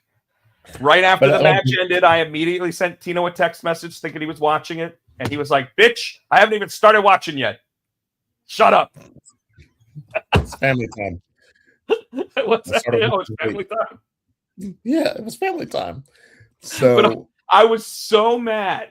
It was. And you're like, something about you, and you were like, you sent me another text. Probably wasn't even English. The second one probably wasn't even English. I'm gonna tell you exactly what you said. Cause I'm like, I started to text you back, bitch. Are you drunk? Because you were like, yes. The answer was a lot of yes. Where a lot of yes. Yeah, a lot of yes to being drunk. I was like, shut up. Thursday, Friday. I know. What the fuck is it? Do you want me no, you did it on the Robin. You did it under the. Oh, I did it under you and Shavara. That's right. Yeah, you were like, bullshit. They had the best option to repeat the KO Sami feud from NXT, but opposite, and Triple H fucked it up. I said, "Shut up, bitch! I have not watched it yet." Yes, and then I tried to cover my tracks. Then you went. Then you went when Batman and Robin invaded. I hated it. Question mark. Are we talking about lanterns?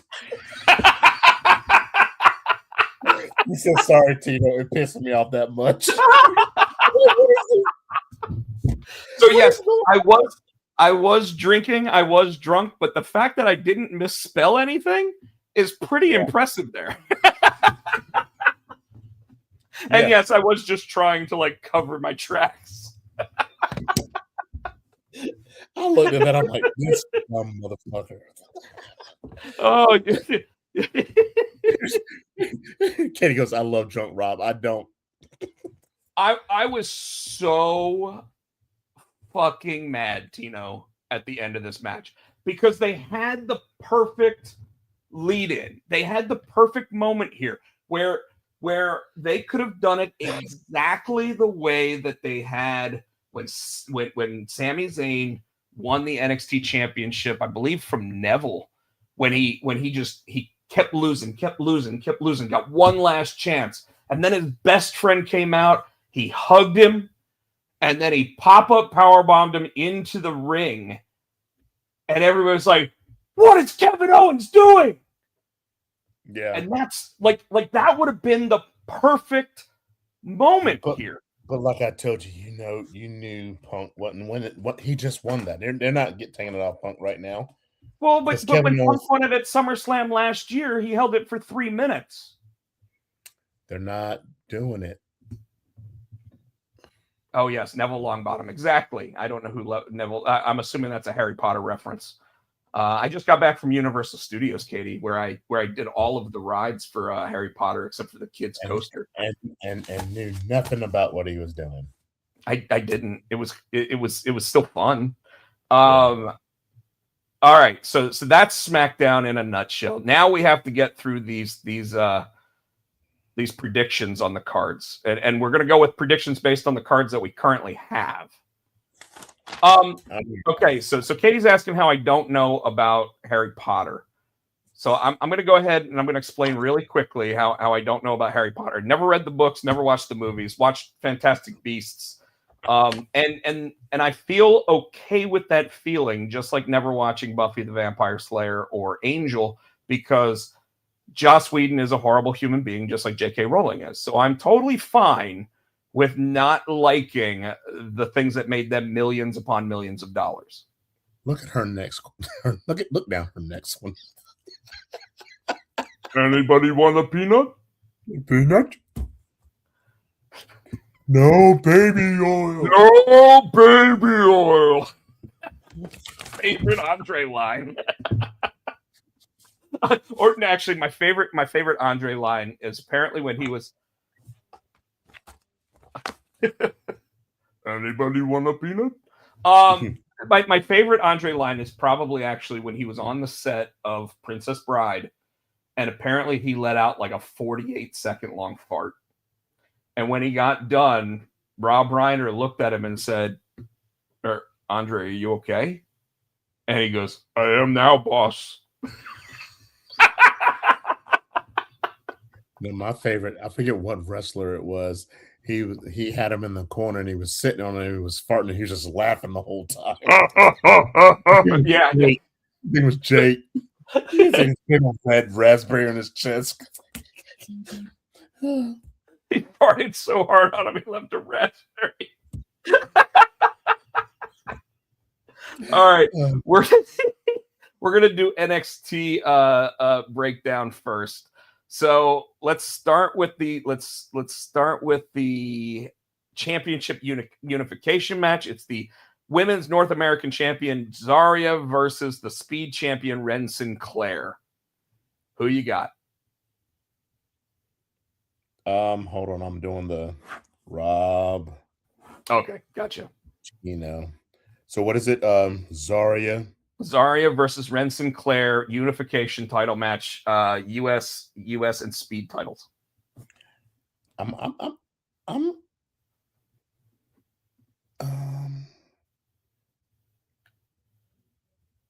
you know what?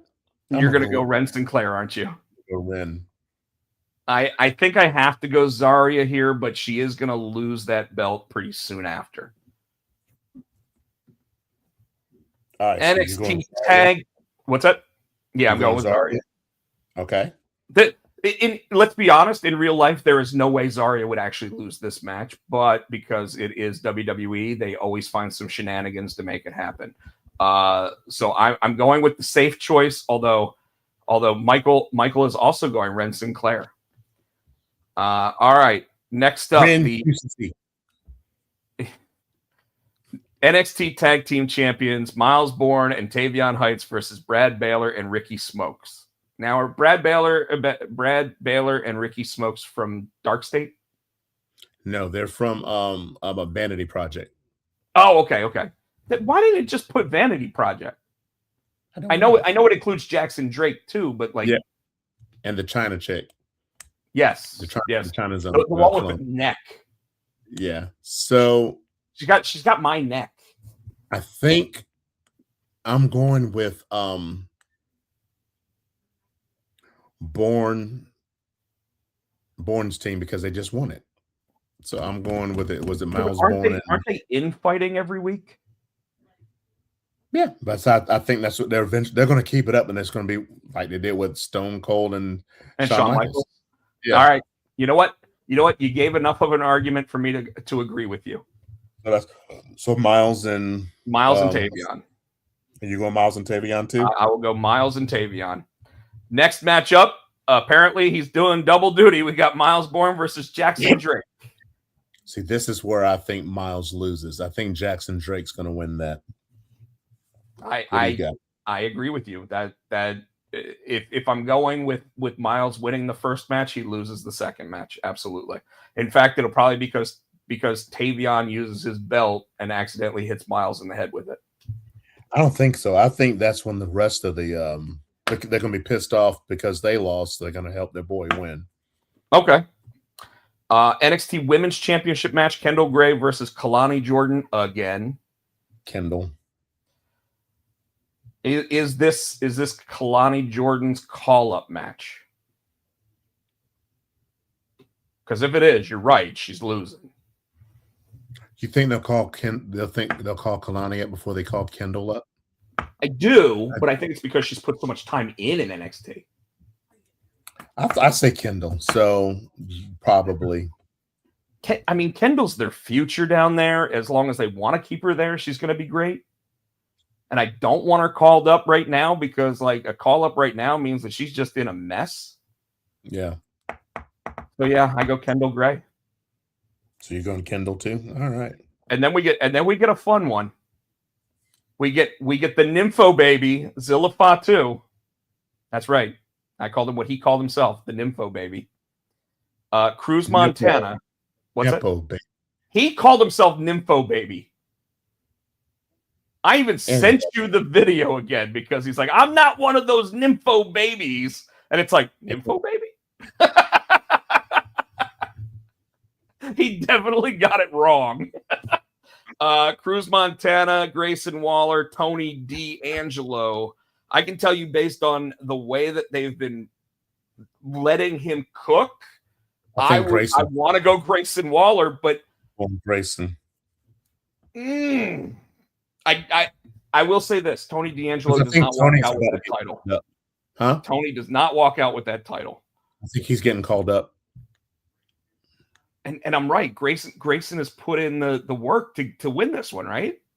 So yeah, I'm going Grayson. And you're going with me. So we only had one difference on this entire card. Yeah. The very first match, I said Zarya, you said Red. Yeah. And it looks like Michael goes Nympho baby for the win as well. Is that the main event? Well. I mean, that's yeah, I think it is, but if they said we're gonna put Kendall versus Kalani on last, I would have no problem with that. I guess my question was that the whole card? That is the whole card. Okay. So now I'm gonna pull up all in, and we're gonna. Whew, this is gonna be fun. Yeah, that's motherfucking 15. Well, we don't have 17 matches on the card yet. But we do have to. So I'm going to go ahead and say that I'm adding another match to this right now, and it's going to be John Moxley versus Nigel McGuinness. So I'm going to start with that one, even though it's not technically announced for the card yet. I'm assuming that's going to be on the show. So who do you got? You're going John Moxley, aren't you? Yeah, because I don't see them. Like I said, I would love for Nigel to win in London, but like I said, they're already probably going to have Ospreay win. So I don't see them. I agree with you, but I will even call what I think the finish is going to be. Nigel doesn't give up, and he gets choked out. So we're both saying Moxley. Yes, we're both going. And again, this match is not on the card that I can see, but I assume it will be on the card. I'm just going to put a star. All right. Casino Gauntlet match featuring entrants like Andrade El Idolo and MJF for a future AEW World Championship match. This is also going to have it's going to have fucking Wayne Newton. I mean, whatever Wayne's last name is with Mama Wayne. Nick Wayne. Nick Wayne's probably going to be in that. Probably going to get 7 or 8 guys in it before someone finally gets a win. It's got to be one of those two that ends up winning this thing, though, right?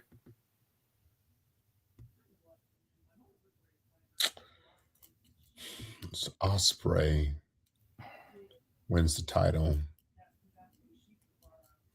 Could be anyone from the Don Callis family. Yeah. I want to. Where's their next pay-per-view? I don't know, but I almost want to throw somebody in there. I wouldn't mind a Cal Fletcher winning that. Well, except I think Kyle Fletcher has a match. He does. He's got him versus Takeshita and Okada. Holy shit. That's a 7-star match right there, brother. So I don't know. So Turner says Max wins. Well, he said Mox. You know wins. what? No, That's Mox. Mox. I thought That's Mox. You know, fuck it. I'm gonna go with Andrade. How you know? He's a babyface, though. Without knowing who's in that everybody in that, because I can't really call it. Speedballs wins. I can't call it. No, I you know what? I'm with you on that. I say we leave that one alone. Well, I'll tell you what. You said Andrade. I'll tell you what. You said Andrade. I will take MJF. We'll both be wrong. Because I got a feeling. What if it's Jet? I think he's got a match that night too. He does. So He's versus Darby Allin. Andrade, and You're taking Andrade. I'll take MJF because they're the only two people we know that are confirmed for it. Okay. AEW Women's World Tag Team matches: Lena Cross and Megan Bayne versus Alex Windsor and Jamie Hayter. Isn't that 4 British women? I don't think. Megan Bayne's not. Megan Bayne's not. And I don't think her partner is either. She's from somewhere else. She's not from America, but she's somewhere else. She's not British. All right, so I'm assuming you're going Windsor and Hayter. Ball and Birds. Yeah, I think it's time that they win. I don't like them though. I don't like them. Yep, Michael said toss up on the casino match. Michael, who you got in that women's tag match? TNT Championship Falls Count Anywhere match. Kevin Knight versus Darby Allin. I bet this match doesn't even start in the arena. See, Michael goes with me. He goes with us. The Brawl and Birds. Darby's getting that title. I think he's been beat down too much. He's lost every encounter or been beat down in every encounter. I think it's time for him to come up with one. Now the Jet is. Oh, you know what? This is going to be an appearance of like Sting. Probably. Yeah. So who you got? In fact, don't be surprised if it's Sting's son that shows up to help. Well, we got fucking AJ Styles' son, and he's TNA. I do like that they call him the Phenomenal Son. Dude, it's pretty baller. Yeah. I'm Anyway, not going to lie. Jet or Darby, who you got? So I'm trying to get out of here. We're almost at 2. I know, and I really don't want to go Darby, but yeah, it makes sense, except for the fact that the entire Don Callis family is going to go against him here. So it's going to be all over the arena. Darby getting his ass beat until somehow he coffin drops Kevin Knight for the win. But yeah, you're right. But that's what's going to happen. Then we get to the International Championship match. Kyle Fletcher, Takeshita, Okada. Holy fuck.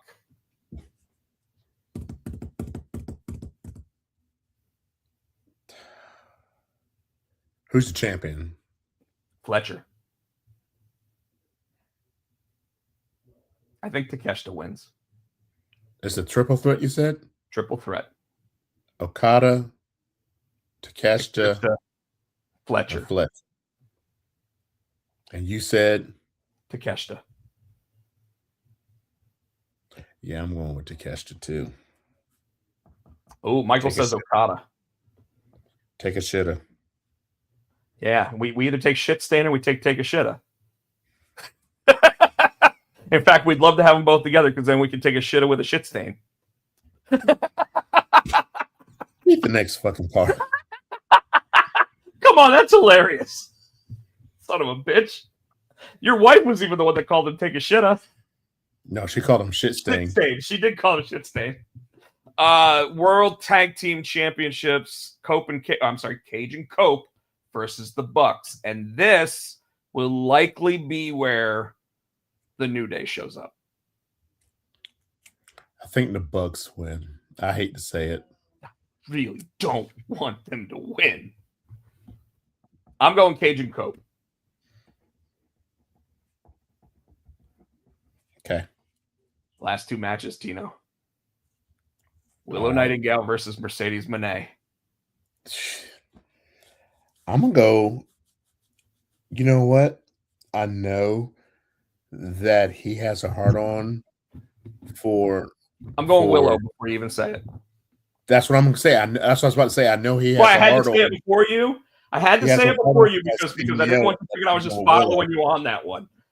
I knew you were going Willow, and I'm going Willow too because 1, like you said, she just won the belt, and 2, since she's had that belt, she's one of the reasons I watch AEW right now, and I never thought I'd say that about her. I know that Terrence likes her; it's his boo, but and she's a hell of a wrestler, and somehow she's gotten her. She's got a good promo. She's got her Bailey gimmick over. Like the hugger gimmick, she got over. She's not a hugger. She's the smiler. Pretty much the same thing. The happy, the rainbows. Yes. Anyway, last match. Oh, Ospreay. But you can't just say "oh" because they both have an O in their last name. I was like trying. What's the last match? I'm like, oh, I remember. Ospreay. Okay. Not only do we have to give Ospreay winning this match because we're both going that way, but how many stars does Dave Meltzer give this match, Tino? Yeah, I told you he creamed his pants. This one gets a 38, 39 and a quarter. Now let's actually keep it. Let's keep it to a 7-point scale because I don't think he's gone over 7 yet. Is it a 7-star match? Yeah, it's got to be a 7-star. It's going to be the most stars because it's got both his dudes in it. I mean, the only one he could add to make it even better would be Okada. And they've already put Okada in the other match they think is going to be a 6-star match. This is a 7-star match, but yeah. All right, so we got Ospreay. I wasn't even trying to do that. I was just trying to say what we were going with on that match. I don't think I've got anything else. I just want to look really quick. Oh, breaking news in WWE, and it's not breaking news yet because none of it's actually happened. There are people that have been listed as possible releases coming up. And I want your takes on these and tell me if you think they're staying or going, and then we can get out of here. Okay? Should I stay or should I go? All right. Bailey. She's out of there. I think she's already got her foot in the door with AEW. I think you're right. I don't think she can leave until the first of the year, but I think that she is ready to leave. Johnny Gargano. God, they've had him laying on the fucking rolling crate for the past 6 months, dude. They hadn't If done you anything. get your picture taken with him at an event, he's laying down like that. I don't like it, so I think he's out. I mean, I think he's collecting the paycheck, and I think you can tell because he's just laying there. Damian Priest. That one, dude. I think he stays. I think he stays because I think he likes what they're doing with him with AAA. And Undertaker, he's an Undertaker dude. I think Undertaker said, "Hey, give him to me." You know what I'm saying? Make him the next Undertaker. Yep. All right. Now, we've pretty much heard that Ilya Dragunov is already gone. Yeah. That's wild to me. Yeah. Apparently, WWE. I don't think he's going to. I think he's going to go. I don't think he's going to AEW or TNA. I can see him going New Japan or going somewhere else like that. I don't see him going to another promotion like. I could see him. I could see him doing a run in GCW. Mm-hmm. I could see him going to MLW. Okay. MLW, I think him versus Killer Cross would be awesome. Ooh, I didn't think about that. Yeah. Yeah. All right, and last one, and he's been on TV quite a bit recently. In fact, 3 out of the 4 here have, because Bailey's the only one that hasn't. I believe in Joe Hendry. No. Carmelo Hayes. Ew. I think he stays. If it's up to him, does he stay or does he go? If they don't use him, I'd say he goes. I mean, he would be a top star immediately in TNA. You know what I mean? Mm-hmm. He'd be an immediate star in MLW. He'd be mid card probably in AEW. I don't see him going Japan. So I mean, like, if I were him, I want to stay because I want to prove that I can do it. No, he is him. Yep. Well, if he wants to prove he's him. Yeah. So. All right. Yeah, I think that's all. I don't have any other names on this list. I'm sure there's others. I would love to see Tommaso Ciampa and Johnny Gargano reunited in AEW so they can actually take that championship tag team reign away from the Bucks. Michael's saying, go ahead and buy our shit. Yep. Go to T Public, look up Potsy and Tino, buy our shit. Tino, why don't you go ahead and tell everybody what they can do for you, sir? Go to hell. No, you can you can find me on Blue Sky. You can find me on who's still in the audience? Tell us if you're still here. Go ahead. I think Katie disappeared. You find me on Instagram at SCTino. You can find me on the TikTok at Tino Gray Music. You can find us here on the Pots and Pans Network every Saturday. Every week. I'm tired now.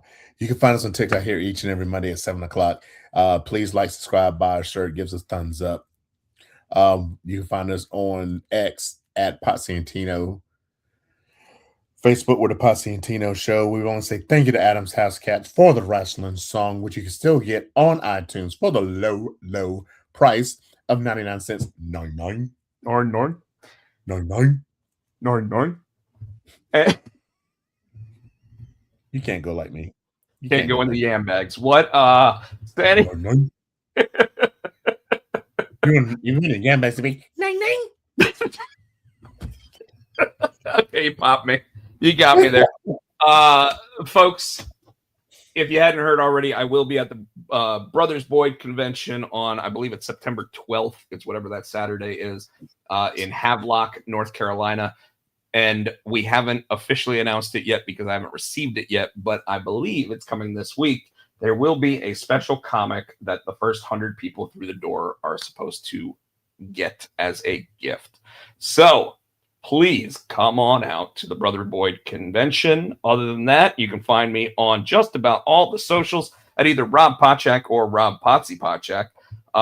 Right now, you'll see a lot about my resume. And other than that, I am also on Twitter at Pochak. Folks, thank you so much for everything.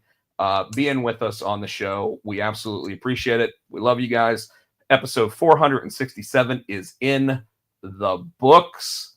And Tino, I think I can hear the Motor City Machine Guns. Motor City Machine Guns? Ready? Motor City Machine Guns, Potsy and Tino. For the Potsy and Tino show. Thanks for watching.